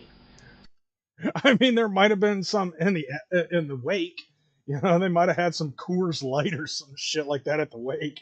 Does that make me a little insensitive? Not really. Why? Because these parents are absolute pricks. Oh man, if he brings up the episode of Ashtrays and Action Figures from W Fuck Off Radio, where like she's trying to fucking milk some fucking merch out of Jamie and Paul over the death of her fucking baby. Oh god, I will be convinced that this entire video is a fucking joke. This is what you call absolutely obsessed. No, this is what you call fucking Darwinism at its finest. Obsession is good sometimes. You're in love with somebody. You say that you're obsessed with them. It makes you a little creepy. You might need a little bit of counseling. You might be a little cuckoo. Okay, self-reflection is good. I think that him fucking being a little bit self-reflective in that moment, tell me about yourself without telling me about yourself. Trust me, I know people that are like this. They live in the mirror whenever I look into it. That's what he should be. That's what he should be saying. They creep the crap out of me. I see him in the fucking mirror every day. They make me insane. like a clown, like a posse of clowns.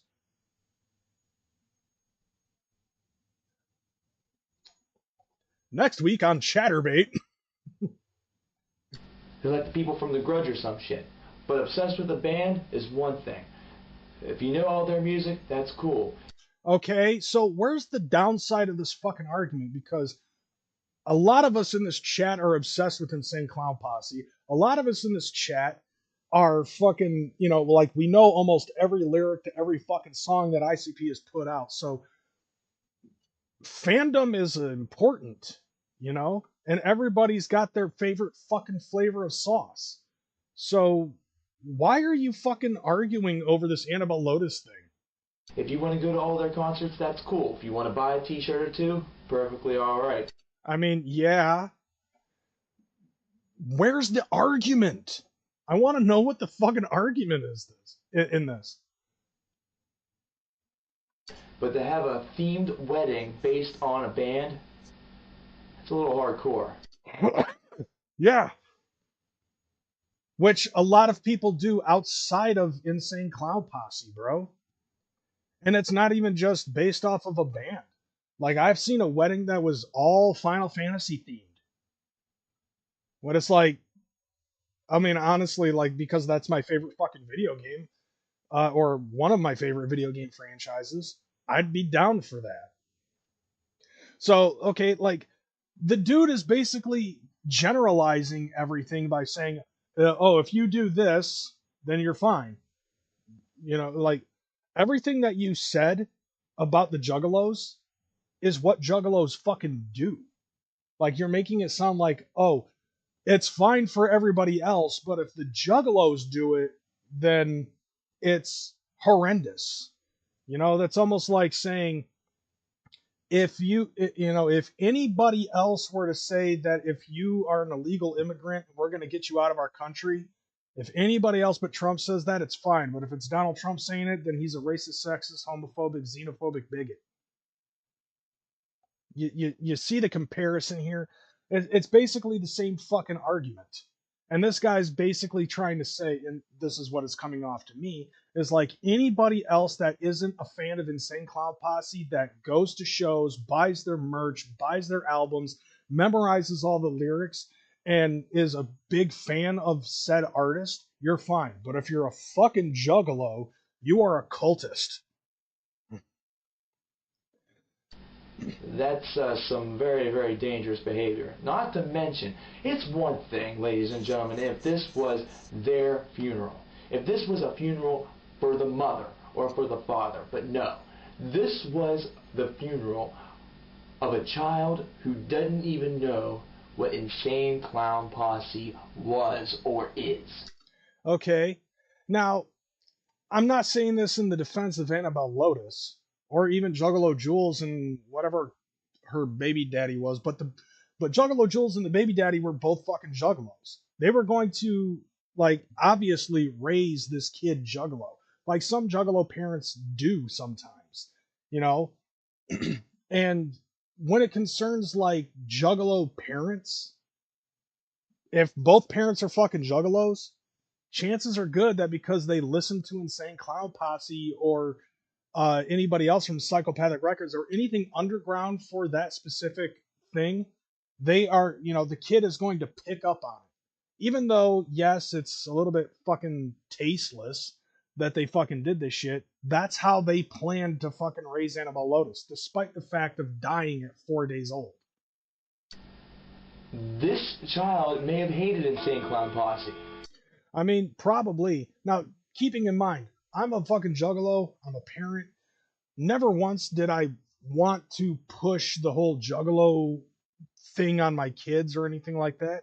But interestingly enough, a couple of them discovered juggalo shit on their own. Like, I might have played a fucking song or two when they were kids, but my youngest discovered Ouija Mac on his own, and my daughter ended up discovering ICP on her own when she got her own phone and she started going around on YouTube, and she came across, like, I guess out of curiosity's sake, she decided to look up the fucking Juggalo step the Chop Chop slide, if you would. And she came across Yum Yum Bedlam, listened to the entire album, decided it was a good album. I don't think she considers herself a juggalo, but she really does enjoy Insane Clown Posse. Now, even though I wear my clothes and stuff like that, like I wear a lot of juggalo shit. But, sorry, I got like a piece of phlegm stuck in the back of my throat. But anyways, I don't fucking force the juggalo lifestyle, if that's what you want to call it, onto my kids. I wear the shit around them, but I don't buy them, juggalo clothes. I never bought those fucking Hatchet Man onesies for my kids. I never bought them their own, I don't buy them any juggalo related shit unless it's my merch. Because I would rather prefer that the kids be a fucking walking billboard for myself and my content rather than Insane Clown Posses. This child might have loathed everything that they stood for, and personally I'm hoping that that would have been the case, which if it would have been, I'm sorry that the kid died. So it Oh, but because the kid was, because they planned on raising the kid juggalo, if the kid did grow up to start embracing juggalo related shit, then it would have been fuck you to the kid. Like, did you think about that shit? Like, here he is, like, contemplating whether or not he should say what he's about to say. That's what it looks like. Might have loathed everything that they stood for. Rock on. And personally, I'm hoping that that would have been the case, which if it would have been, I'm sorry that the kid died. Dude, like, here's the thing about that shit, regardless as to how the fucking kid would have been raised, the kid fucking died. And in this case, it's like a child is a child. A child, especially an infant, and this is coming from me, a fucking juggalo, is the most innocent form of human being that is out there. This is one of those reasons why people tend to say stuff like racism isn't inherent, it's learned, shit like that. You know what I'm saying? It's like things are taught to a child. A child's mindset is a blank slate. It is up to you to help the child understand things and to be able to communicate and do things subconsciously. Walking, talking, understanding language, understanding mathematics, stuff like that.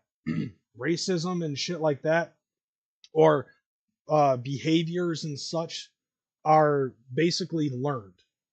And regardless as to whether or not the possibility of Annabelle Lotus, if she did grow up to be a juggalo or not, it's a child that fucking died.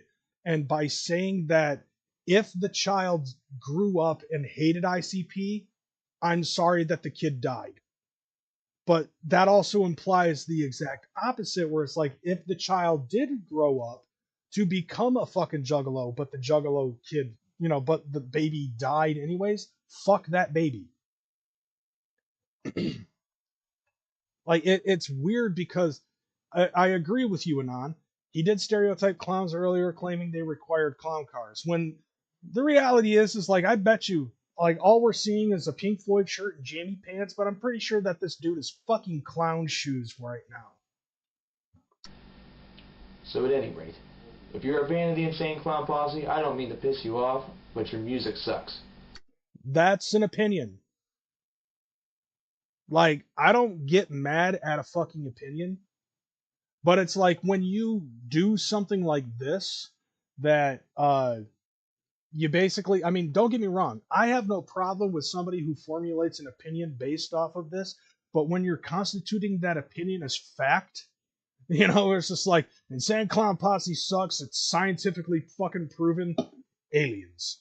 Like, the way that he's fucking coming off, this is the main reason why I would fucking go after jokers like this in the past, where it's like, I don't have a problem if you don't like Insane Clown Posse, but you're fucking pushing it out there in the way that you are, that makes you sound like a fucking uneducated douchebag. If you're going to actually argue this shit, you should probably be a little bit more educated into the reasons why you don't like the band, rather than being so condescending about it and making it sound like, oh, it's the same argument that I've heard over the last 2.5 decades, maybe even longer than that. Yeah, for like the last 30 years, I should say, I've been hearing the same fucking argument from people. Insane Clown Posse sucks. I would never listen to garbage like that. Like it basically goes along the lines of saying person A, Insane Clown Posse sucks, blah blah blah blah blah blah fuck. And then person B, the Juggalo, would be like, have you ever even listened to anything from Insane Clown Posse? Person A would respond by saying, I would never subject myself to listening to garbage like that. Well, how the hell can you formulate an opinion without actually having ever heard it first? This is basically the same fucking argument. The guy probably has never listened to Insane Clown Posse a day in his fucking life. He's already formulated an opinion, mainly because at the time, for the longest time, everybody thinks that hating on Insane Clown Posse was the cool thing to do. How in the fuck is it cool for you to hate something when you have no knowledge of it absolutely whatsoever? It's like, dude, if you listen to at least one song and you were like, this doesn't resonate with me, that I could understand. But to basically fucking make not just one 5-minute video, but a second 5-minute and longer video to explain even further why you think Insane Clown Posse sucks, possibly having no knowledge of the shit whatsoever, except for like a baby died. Like, how the fuck is that enough to formulate your opinion on the music that comes out? You know what I'm saying? Yeah. I mean, don't get me wrong on that shit masochism. I agree with that. It's more making the fucking shit. But you have to understand, with Juggalo Jules, she was a fucking narcissist. Like, she was so fucking full of herself. She acted like she fucking ran Chicago streets with fucking juggalos. Like, she acted like she was the person who made Insane Clown Posse the #1 fucking rap group in Chicago. Like, she acted like Chicago was the home of juggalos, and they are the ones who actually say what the fuck a juggalo represents. Quoting Blazy Dead Homie on that one. It makes you wonder what he listens to. Two things so far that I'm assuming. Pink Floyd and his girlfriend fucking a black dude while he's sitting outside the fucking window jerking himself off to sleep. Those are the two things he fucking hears all the time. Yeah, there's always gatekeepers somewhere. Hi, I'm gatekeepers. I flip back and forth between gatekeeping and trying to allow people in. But when you allow people in, people that you don't want in your fucking community, because the fucking border is wide open, that causes a massive amount of problems for the rest of them. Just putting that out there. What does that sound like? Not to try to get political on this one, but Listen to some better music. Get obsessed with something that's a little bit more healthy. Once again, another part of the fucking argument where it's like, listen to something better. Here, motherfucker, this is the argument that I would say all the time back in the day. Chances are pretty good. There's a 98% chance that I listen to exactly the same type of fucking music that this motherfucker does. Because I'm an eclectic listener. I listen to so much different shit, it makes people's fucking heads spin. I'm willing to give everything an open fucking chance. You know what I'm saying? Like, any band. Because I have a thirst for that kind of stuff. Playing the black guy cut card. You goddamn right. Look at him. Look at him. Tell me that he doesn't fucking use his tears as lube. Anyways, chances are pretty good. This was a good argument, I felt. I felt like this was a good fucking argument. The fact that I listen to so much different fucking music, there's certain polka music that I'm down with. Like I go to Pulaski Days here in Grand Rapids, Michigan. So there's definitely fucking accordion in my repertoire. There's bagpipes in my fucking repertoire. I'll listen to fucking world music. I listen to fucking pop music. I listen to Madonna. I listen to Cyndi Lauper. I listen to fucking Ann Wilson. I listen to Lorna Shore. I listen to Hannah Bia. I listen to the fucking, what is it? Valhalla. Valhalla. That type of shit. I fucking listen to, like, dude, I listened to Caramella Dancin' today 25 times at least. And, like, that's a speedy remix of a fucking old EDM song from 2001. I will listen to Taylor Swift. I listen to fucking Bocephus. I like Rascal Flatts. I like fucking Alan Jackson. I like Jelly Roll. I'll listen to Kid Rock. I'll listen to fucking just about anything. I'm willing to give everything an open opportunity. Like I said before, Rush. It's not even a Juggalo thing, and that's my favorite band of all time. Like, there's no better fucking drummer than Neil Peart. It ain't easy being cheesy. Ow. Like, I fucking love music. And I'm willing to give everything a try. But if I don't like it, I will just say, this isn't my cup of tea. Or if I've never listened to it, I'm like, I'll listen to it. I'll give it a shot. I'll see what it's about. But, like, the fact that I listened to Insane Clown Posse on top of that makes me subhuman in this guy's eyes. When the chances are pretty good that I'll listen to just about anything that motherfucker will listen to. So I'm on his equal. You know what I'm saying? So to me, it's like using that listen to better music argument. There's no such fucking thing. Specifically because that's in a subjective opinion. Music is subjective. There's a lot of people who stay within their specific genres and shit like that. And this dude probably does too. I bet you he probably listens to a lot of old school rock and roll. And I'm basing that off of the fact that he's wearing a Pink Floyd shirt. So he might listen to Pink Floyd, Deep Purple, AC/DC, Ted Nugent, shit like that. But, like, yeah, thank you, DB. It's art. One person's art is not going to resonate, is going to resonate to one group of people and not to another. And that's fine. But it's when people make that the argument where it's like, you need to listen to better music. It's the same retarded argument that I hear from people when they say, oh, I grew out of ICP. I grew out of being a fucking Juggalo. No, you don't just grow out of it. Literally, Insane Clown Posse and Juggalo shit has literally been the only fucking group that people grow out of. I never hear anybody saying, oh, I grew out of listening to AC/DC.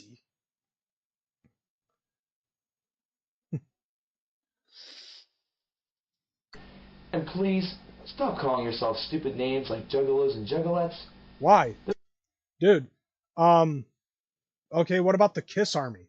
Fish heads. Like, that's the same fucking thing. Those words, first off, don't exist. We know. Like, it's supposed to be that way. Second off, they don't need to exist.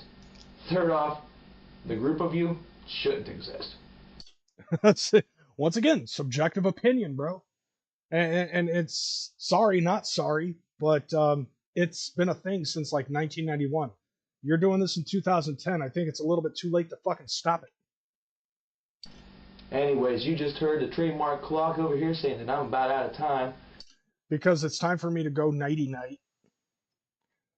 Yeah, so, like, that's his fucking outro. But he decided to make another fucking video on that one. And it says, it's called ICP Sucks Part 2. Do Juggalos contribute anything to society? Like, what the fuck? Oh, look, he cut his hair.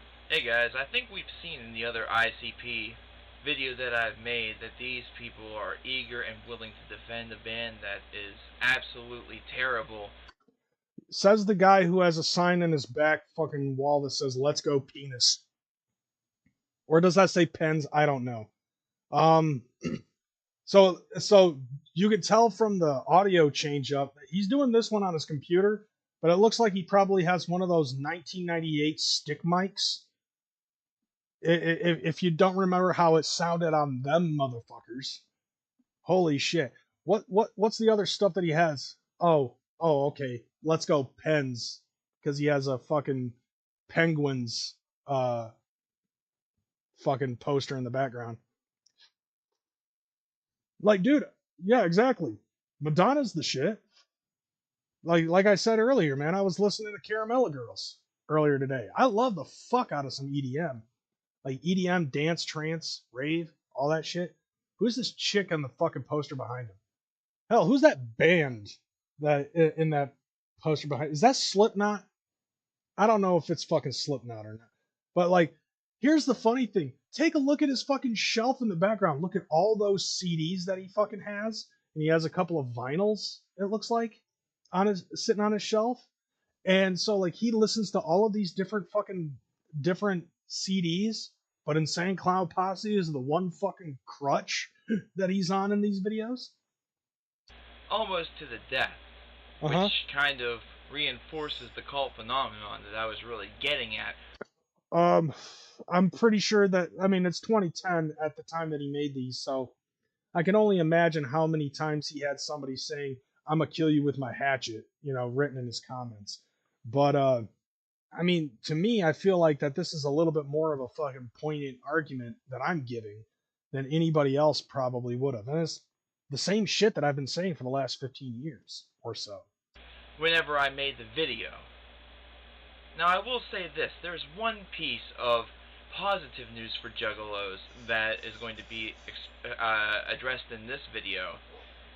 But aside from that, all this video really has is a couple of more remarks and a challenge for you Juggalos. Okay. And even for those of you who aren't Juggalos, I mean, this would be a perfect discussion, I believe. Now, firstly, I reported in the first video about a year ago all about the Annabelle Lotus tragedy that was based around the Insane Clown Posse. The fact that her... Okay, so the main tragedy is that her mom was a massive fucking drug addict, and the child died because of that. Like, yes, that's tragic. Because like I said, like, children are basically a fucking blank slate. And it sucks that any fucking child would fucking die like that. You know what I'm saying? Her casket was littered with ICP merchandise. It was almost an ICP-themed funeral. Yeah. And that these two stains of society, Annabelle Lotus and her boyfriend, were... Juggalo Jules, bro. Educate yourself. Looking at other Juggalos to try to get money because they is a family. Yeah. No. I mean, yeah, she probably did try to fucking e-beg during that fucking point in time. I'm pretty fucking sure that that is something that happened. Oh, that's Iron Maiden? Oh, that explains a lot, doesn't it? Which is funny because I like Iron Maiden too. And families do that. To me, it seems more like cheap exploitation of their baby. I mean, it's funny because that hasn't fucking changed like at all. If anything, it's gotten worse. Like, you could throw a dart on the proverbial fucking dartboard of fucking Facebook and hit a juggalette that's trying to fucking post her OnlyFans. Like, it's that fucking bad. To try to get themselves money for their own personal gain. I mean, firstly, if you don't know you're pregnant until you're 6 or 7 months in, you're that fucking fat. So you've been drinking, smoking dope, smoking cigarettes, and doing all sorts of other drugs and other activities. You're just fucking fat. Okay? It has nothing to do with being a juggalo. While pregnant, obviously the child's chances of survival are slowly beginning to diminish. Regardless of fucking category of person. So, like, why the argument of because she was a juggalette? I don't understand. Maybe he's not fucking saying that shit, but it's just like the icing on top of the fucking cake that like the parents were fucking juggalos and the funeral was juggalo themed and all this other shit. But like he's making it he's making it come across like, of course, this is something that would happen because the parents were fucking juggalos. And then saying that you didn't know, come on. I mean, come on. This proves the stupidity of some juggalos. No, it proves the stupidity of people in fucking general, especially people who are addicted to drugs. Yes, I will say that shit. I'm above you if you fucking do drugs.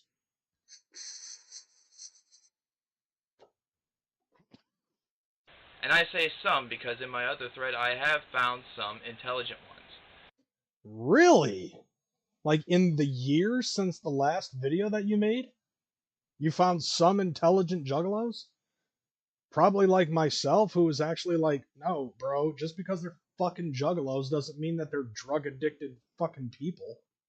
It's like, you know, there's that fucking old meme that says, this mom was doing good until until she smoked marijuana and then she became a fucking juggalo. Or something like that. Now here's the positive part of what I have to address about juggalos, and that's about Violent J on one of his radio stations calling, or should I say talking to Annabelle Lotus, who called in. And what's positive about this is that he almost shares the views of most of us in the fact that the whole entire thing was absolutely retarded. And the whole thing really could have been prevented with a little bit of education and a little bit of discipline. Yeah. And the same thing could be for you as well. I mean, like, you're making it come off like you are basing the entire argument of why ICP sucks because of the Annabelle Lotus thing. Like, you're fucking hanging on to this. You hung on to this for a year, bro. Like, what the fuck? And now you're basically saying, well, the good news is that Violent J fucking agrees with me. I mean, he went on for about 10 minutes making fun of Annabelle Lotus and really running her name into the ground and making her out just to seem like a con artist and somebody who was conspirating to get money out of people just aptly because of a death in the Juggalo family. He still calls Juggalo Jules Annabelle there was Lotus. no way to really tell that this ninja was even going to grow up and like Insane Clown Posse. That'd be like my parents assuming if I were to have died in the womb that I was going to love oldies, that I was going to think that Smokey Robinson and the Miracles were the best thing ever. I mean, I don't know about all of that. It's like one of those things that does come across my feed from time to time on an incredibly rare occasion. It's not necessarily my cup of tea, but I can still respect it. I should be littered with Diana Ross merchandise, and Beatlemania should be something. Oh shit, he's wearing another Pink Floyd shirt. I just noticed that. Anyways. I love oldies.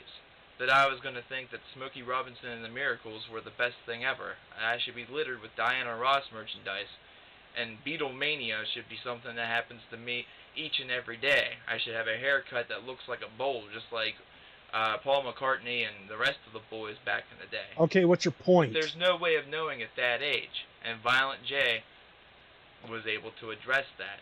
And he was also able to address the fact that she did do many, many stupid things during the pregnancy, things that she really, really shouldn't have done.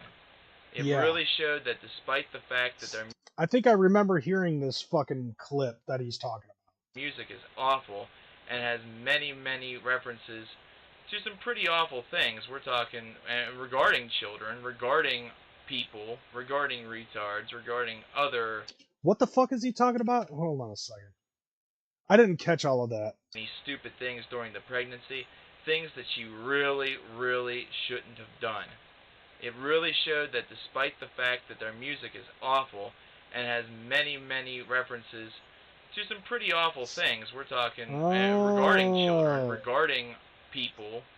Okay, so now he's finally, after a year of sitting on this Annabelle Lotus story, now he's putting it out there. So the reason why he thinks Insane Clown Posse sucks is because of the content contained within. But apparently he still thinks like they're actually fucking serial killer clowns is my guess.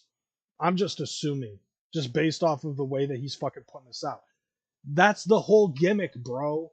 The whole gimmick is that they are serial killer clowns in kayfabe. All right, they're pretending. It's pretend. Like that's a character that they portray themselves as, and they fucking talk about murder and shit like that. But as I've said before in the past, and I'll say it again now, it's not the fact that they kill, it's who they fucking kill. That is the meat and potatoes behind the entire lore of Insane Clown Posse. So, like, even if, like, and it's funny to me because, like, this dude, like, most of the, like, so far that I know about this dude, just based off of the clothes that he wears, he listens to a lot of psychedelic rock.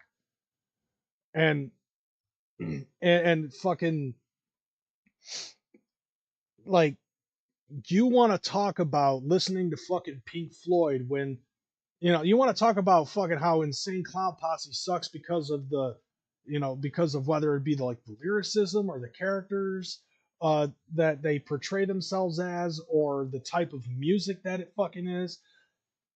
And I'm pretty sure this dude is like, listening to Insane Clown Posse while smoking weed is terrible. But if you do PCP or drop acid or eat mushrooms while listening to Pink Floyd and watching the beginning of fucking Wizard of Oz at the same time, that's okay. Like, bro, what the like, that's what the argument fucking feels like. It's just like, if you're smoking dope and fucking listening to Insane Clown Posse, you are a fucking plebeian heretic. Why don't you fucking drop acid and listen to Pink Floyd's The Wall while watching The Wizard of Oz at the same time on mute? That's a fucking healthy, wholesome experience, fam. Regarding retards, regarding other, you know, specially challenged people, that the dude does have a sense of decency, and he also has a brain in it. Yeah. And it took him a year after his first video to just figure that out. Like, characters. Okay? That's what they are. Characters. Like, Joe Bruce and Joey Utzler are real fucking people with real fucking thoughts and beliefs and structure and stuff like that. Surprising to the people who don't even fucking realize this shit. You know what I'm saying? His head, which is even worse than the Juggalos or dumb stereotype excuses, the Juggalos that have no morals excuse because it's just Juggalo shit, i.e. Otis defenders. Yeah. I'd like to see this guy's hairline today, right? I mean, this is 15 years ago, so I'm pretty sure the Widow's Peak is not worse than mine. I mean, shit, look at mine. It's gotten worse in the last few years. Hence the hat. For most of you people who are anti-Juggalos, probably very, very difficult to understand or to fathom. I'm with you. But here's my challenge. There's been a lot of people over there in that video, and I will link you guys to that video with this video. Oh, your Widow's Peak is Dracula coded as fuck. Trailer Park's got a Vegeta Widow's Peak. Who seem to believe that they can talk shit and talk tough, but not back up what they do for a living, not back up how they influence society. Okay. I, of course, said that these people are stains of society that probably should be executed. I was saying that these... See, now that's some old school edgelord shit right there. Like, I find that interesting. Like, okay, so now he's like trying to... Now the argument is, like, Juggalos are a fucking stain on society. What's interesting to me is, like, 2 years after this video came out, I remember being at the gathering of the Juggalos in Peoria, Illinois. Okay? So there was that... Once again, I'm going to fucking reference the story that... what was it? Derek? Wasn't that the kid who was stealing shit from everybody? And fucking, yeah, the Juggalo thief. So, after, like, fast forwarding to after he got caught, juggalos were chasing him and shit, and he got the fuck out of Dodge, and he left his car fucking behind, we destroyed the fucking car. And I was surprised to see how many fucking people that were there that had stuff that they brought with them. Like, there was this one guy, he had a fucking skill saw in his fucking truck. Like, cause in the back of a truck, in the back of a truck bed, some people have that fucking chrome fucking toolbox and shit. And one guy had a fucking skill saw, and he was trying to cut through the fucking sway bars with that motherfucker. And he kept on chipping them because the sway bars were made out of fucking steel, and he didn't have the right blade for it. But not for nothing, he kept fucking trying, fam. Someone's car got flipped in 2022. Yeah, but that was a car that was supposed to be used for one of the world's most dangerous stunts. That like, people thought it was somebody else that was doing shit at the gathering, but it turned out that it was supposed to be for the stunt show, and then they had to fucking cancel that stunt because we fucked the car up too much. But yeah, it was like on the verge of that Juggalo justice shit that happened in 2012. But like, I saw a motherfucker with a skill saw. I saw some other motherfucker that had a sledgehammer. So you could tell that these people were doing shit, like whether it be building houses or road work or something like that, and they just happened to have tools with them. Like, I asked the dude, "Is that for your job?" He goes, "Yeah." The dude with the fucking skill saw.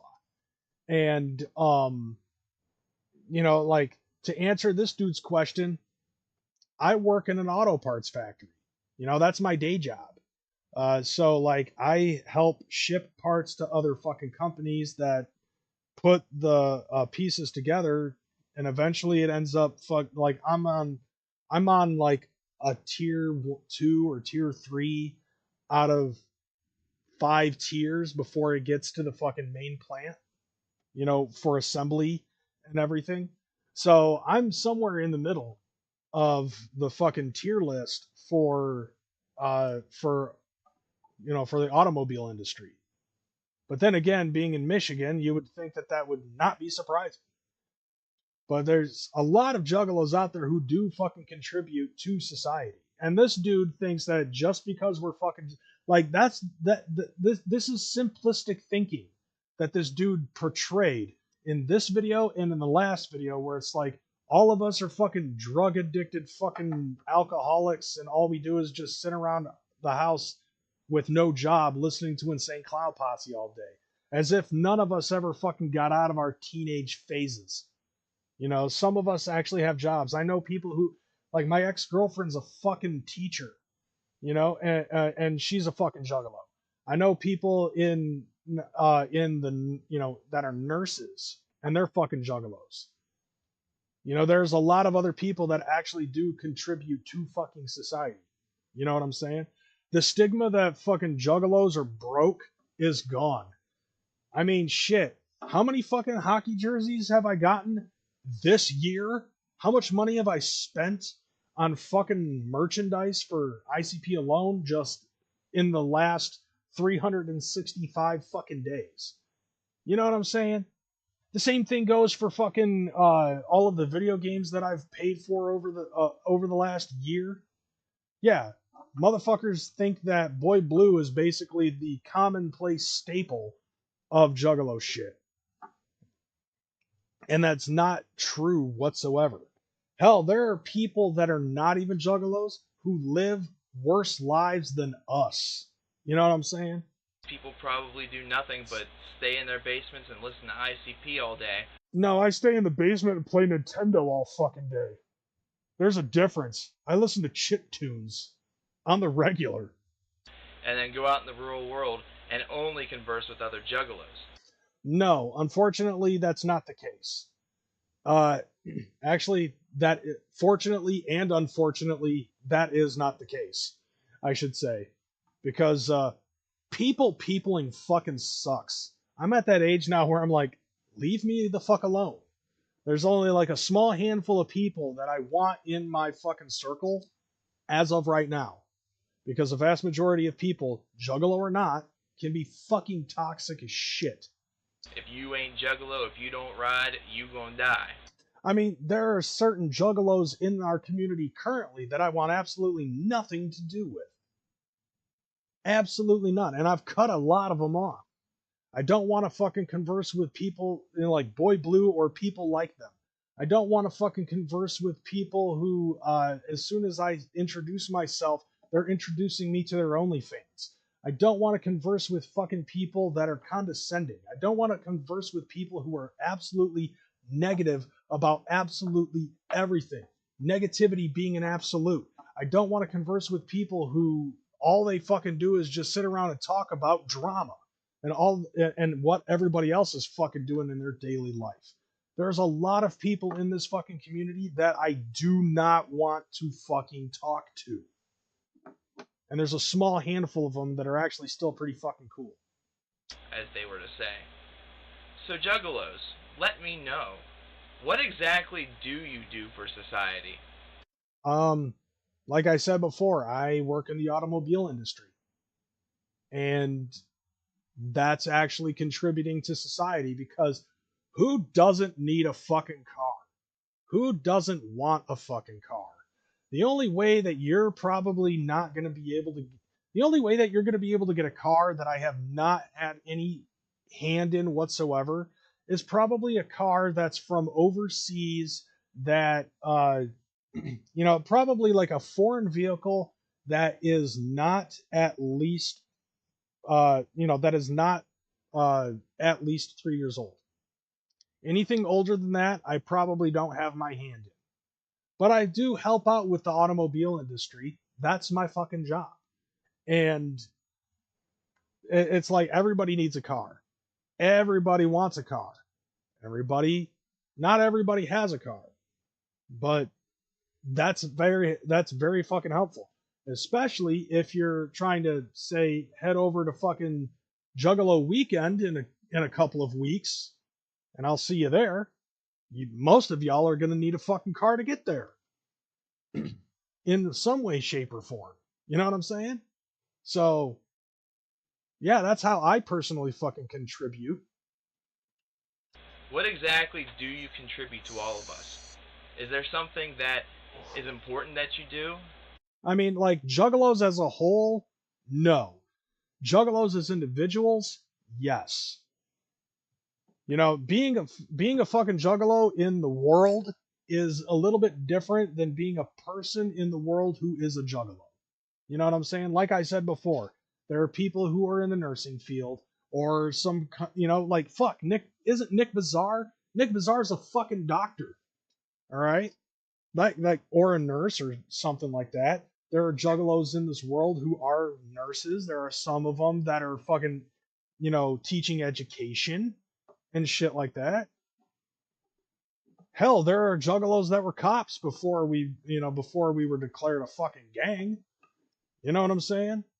It's like, shit, bro. I know that there are Juggalos out there who do more than just fucking smoke weed and rap. There's Juggalos out there who want to be cops, that want to drive ambulances, that want to fucking be, get their doctorate in something. Education, fucking firefighting. These are all things that thoroughly contribute to society. It's just that they so happen to be fans of Insane Clown Posse. And this is the mind think that a lot of people like this douche nozzle doesn't seem to fucking understand. Hell, if he only knew that 10 years after he made this video that the entire planet was going to be in total fucking lockdown, then maybe he would understand when there were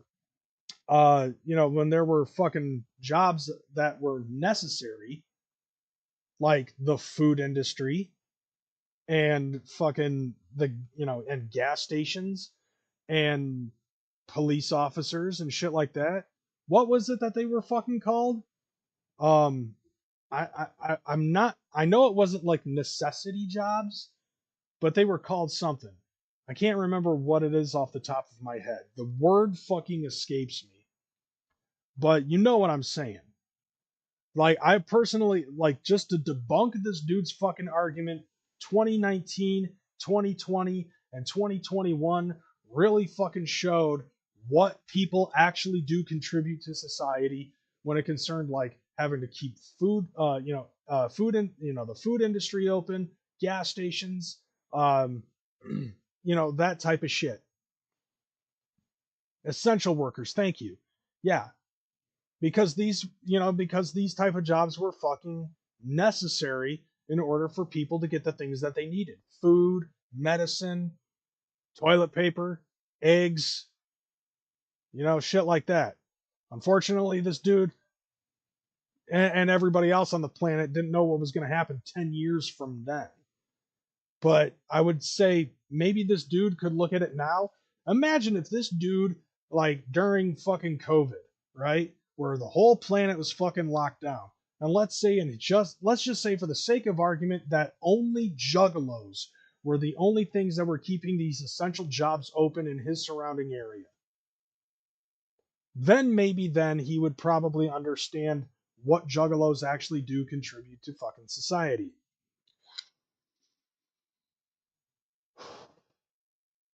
Oh, damn. So, Trailer Park, what you're saying is that all throughout COVID, your job was handling the meats? And that's what you did all throughout COVID, was just handling meat? That was his job. That was Trailer Park's job, was fucking handling meat. Meat logs all fucking day, Sam. Oh yeah. Let me handle some of that meat. Oh, don't worry, I'll keep my 6-foot distance. Just let me handle that meat. Somebody's gonna clip that. Or is this it?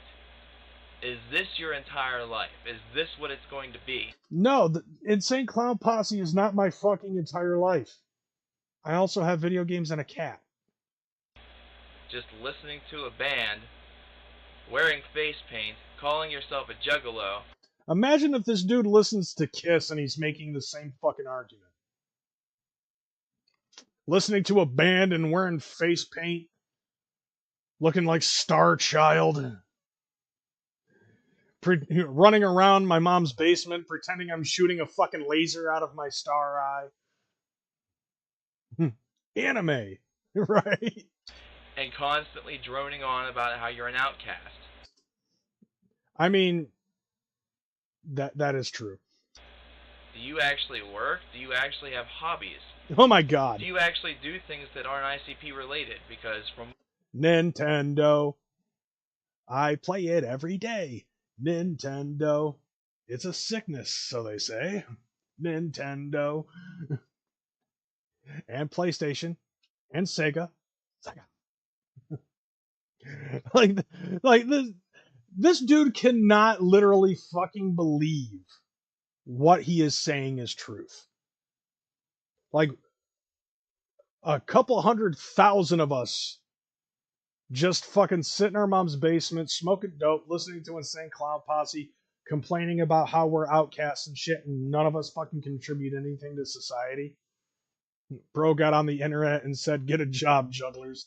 Maybe I don't know. Like, so far, all he's used as reference is Annabelle Lotus. He's totally bypassed the Boy Blue. And got on the internet and said, "Get a job, jugglers." what I've seen from most of you, and I say most because I have seen a couple of very intelligent juggalos over in the other video, and to those I am very, very respectful towards. I mean, if that was the case, then you would not fucking address the juggalos as a whole. Hell, you'd probably just shut the fuck up, and maybe that would benefit a little bit, you know? But for those of you who aren't, for those of you who just hate the video because I said fuck ICP, you know, and insulted your favorite band, Rush? what do you do? What's your role? And this goes to non-juggalos too, simply because I'm not trying to show that one is better than the other, but I think that the results of this little experiment are going to pretty much be as I expect. which is a bunch of juggalos talking about how they fucking sit in their mom's basement and fucking smoke dope and play with their peen all fucking day. That's what he's expecting. But like the experiment argument, no, bro. Like, you're using the experiment argument as a fucking way to just basically completely attemptingly obliterate an entire group of people just based off of feelings over facts. That's it. And I'll let you know the results in a future video. And he never did. So give me a video comment. Maybe from your workplace, maybe just telling me what you do. I miss those. Give me a text comment. I miss having RE videos where somebody would reply to this and it would be highlighted underneath the fucking video. I miss that. YouTube needs to bring that back, and I've been saying that for 10 fucking years. Because that was the best fucking feature that YouTube ever had. And they got rid of it. That and fucking inboxes shit. What did you say about the Duke? Right.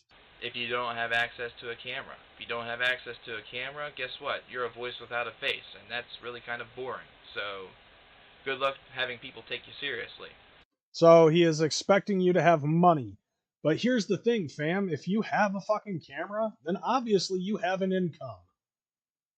Or at least enough of an income to get another goddamn fucking potato can.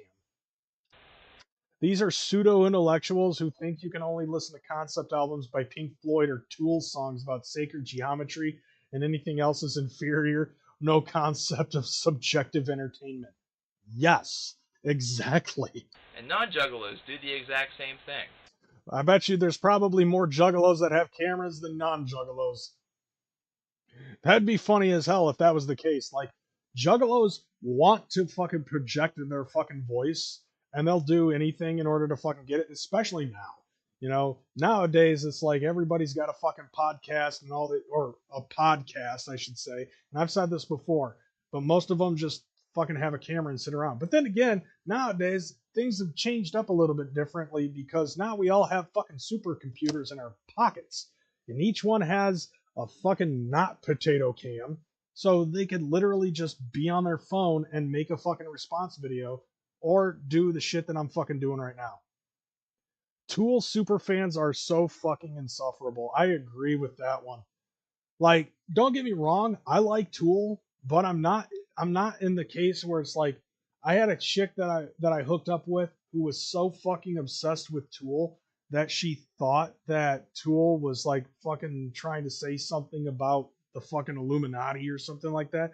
And I'm like, have you actually listened to the pot? All right, like, the pot is not some subliminal message fucking talking about a super secret society. All right, like, neither is Anima, neither is Schism or Sober or any of the other fucking popular ass fucking songs that Tool has put out. You want to try to tell me that Judith by A Perfect Circle is something major fucking subliminal just because Maynard wrote it? Like, shut up. But nevertheless, like, this fucking guy, like, this guy, like, I think I've already obliterated and debunked this fucking moron's entire argument. It's like, he has a concept in his goddamn brain of what juggalos are, and very little has done anything to actually change his fucking mind about this. But like, this is a day, you know, this is an era gone by where back in the day it was really cool to, you know, I guess, to fucking rag on juggalos and hate Insane Clown Posse just for the fucking sake of hating on them. Because every single Insane Clown Posse hater back in the day had the same fucking arguments over and over and over. And sometimes it was just exhausting to say the same things to debunk their arguments over and over and over. To be perfectly honest, it still is. Because this has fucking exhausted me. Like, these fucking people are absolute morons when it concerns anything that they have said in the past. The fucking hilarity behind how much hate, but like back in the day, this was the fuel to channels like mine, where we would come across these motherfuckers, make Respond videos, and we get popular because of our responses. Even back in the day, our responses were subpar as comparison to how I'm explaining shit now. But even back in the day, our even our subpar fucking arguments totally fucking obliterated this shit back then. Of course, there were some idiot juggalos out there with the "I'ma kill you with my hatchet" comments, because that type of shit was fucking stupid. But nowadays, like, I wonder what this dude fucking thinks now that ICP has been on the VMAs and all these different fucking live streams and interviews. And basically, at this point, I would say ICP has finally earned their flowers in the music industry. Next needs to be the fucking wrestling industry, with the rise of JCW lunacy now. And everybody's still fucking running around saying that ICP needs to be inducted into the WWE Hall of Fame, you know? But I wonder if this dude's head has exploded yet, like Scanners, because of the newly found allure of Insane Clown Posse, now that the music industry has practically accepted them a little bit more. I'm surprised that his only argument was the Annabelle Lotus death, that happened years prior to his fucking argument. Like, he made these videos in 2009, 2010, 2011, something like that. You know what I'm saying? Like, back at that point, like 2009 to 2011, and the Annabelle Lotus thing happened like 5 years or 6 years before that. And that was his stamp. That was his stamp on the entire fucking thing. He didn't mention ICP being considered a gang or anything of that nature. He didn't talk about the fucking violence that happened in certain cities. None of that shit. The only focus that he had on this entire argument was Annabelle Lotus. And I find that to be funny. I find it even funnier that he kept calling Juggalo Jules Annabelle Lotus. But, you know, I can't really fucking push onto that all that much, just because of the fact that he made a verbal mistake. There will be business classes taught on ICP 20 years from now, and how they managed to infiltrate so many mediums and forms of entertainment, pretty much all of them, all through grassroots effort. I agree. I think that's the case. You know, I find it funny that in 2000, or in 1999, I should say in 1999, ICP had the fucking argument with Sharon Osbourne saying 20 years from now will be legends. And she laughed at that idea. You know what I'm saying? And here we are, 25 years later. ICP's walking the fucking red carpet on the VMAs. Something that we never thought would ever fucking happen. Hell, ICP being on Shade 45, being interviewed by Sway, when, you know, Eminem owns Shade 45, and he has to approve anybody that any of those fucking DJs are interviewing. And he approved ICP being interviewed on Shade 45. The Hot 97 thing, that didn't happen until years later. But still, nevertheless, like, that shit that fucking went through. When I first saw Insane Clown Posse on a hat, I thought it was a clothing brand. I mean, like, the Hatchet gear thing, you know. So, you're kind of right. The first time I seen a Hatchet Man was on wrestling as a kid. I was like, which wrestler is that sign supposed to be about? Yeah, you see, like, random fucking jugs that put up Hatchet Man's signs and stuff like that in the crowds. That type of shit.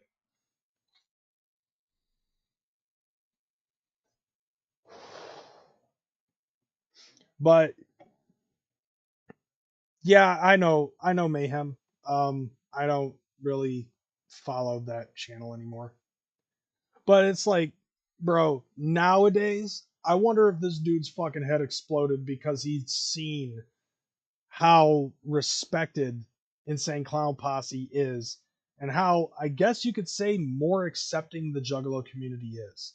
I mean, it's not fully fucking accepted or anything like that, but most people usually just tend to leave us alone. I've noticed that.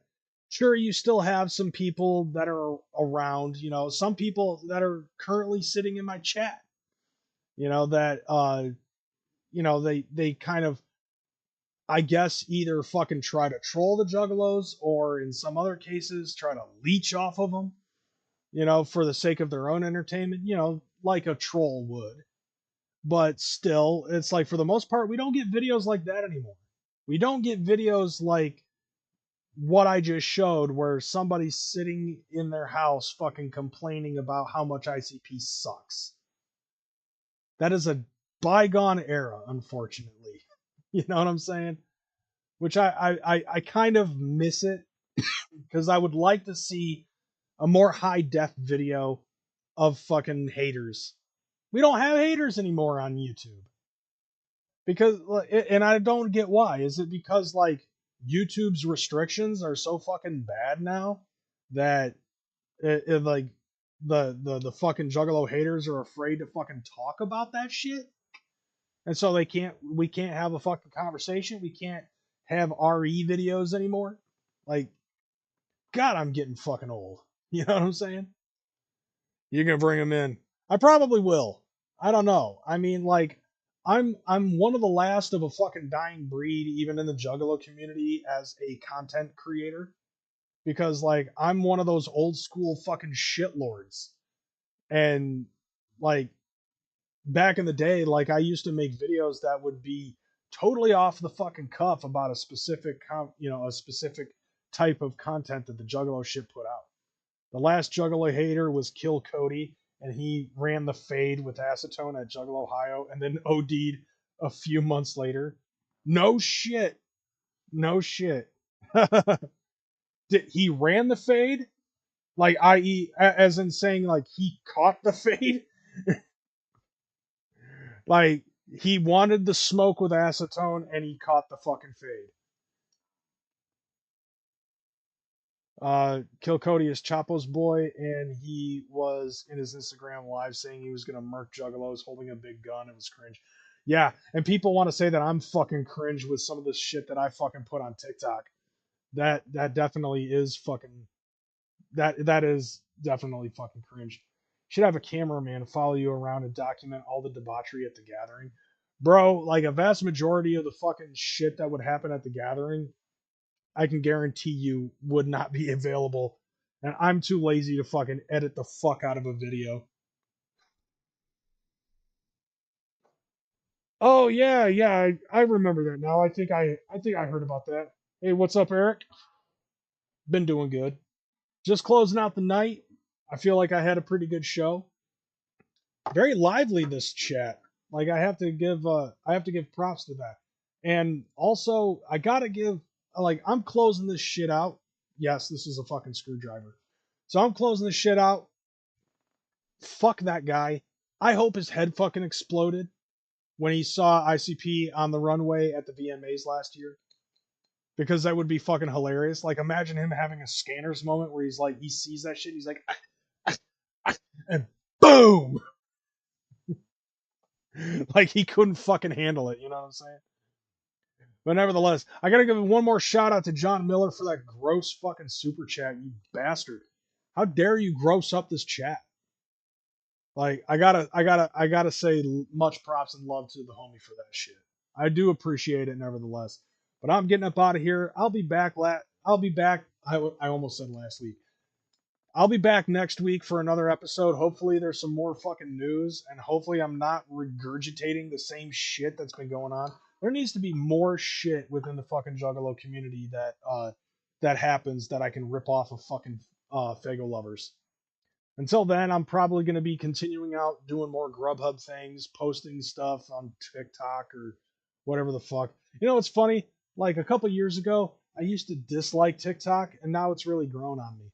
I certainly hope that somebody fucking buys it out, because I actually enjoy being on TikTok and commenting on shit. With that all out of the way, thank you guys for being here, participating up in the chat. I'll see you guys next week. And whatever to that one guy who thought that I was showing my true colors. I saw that in the chat.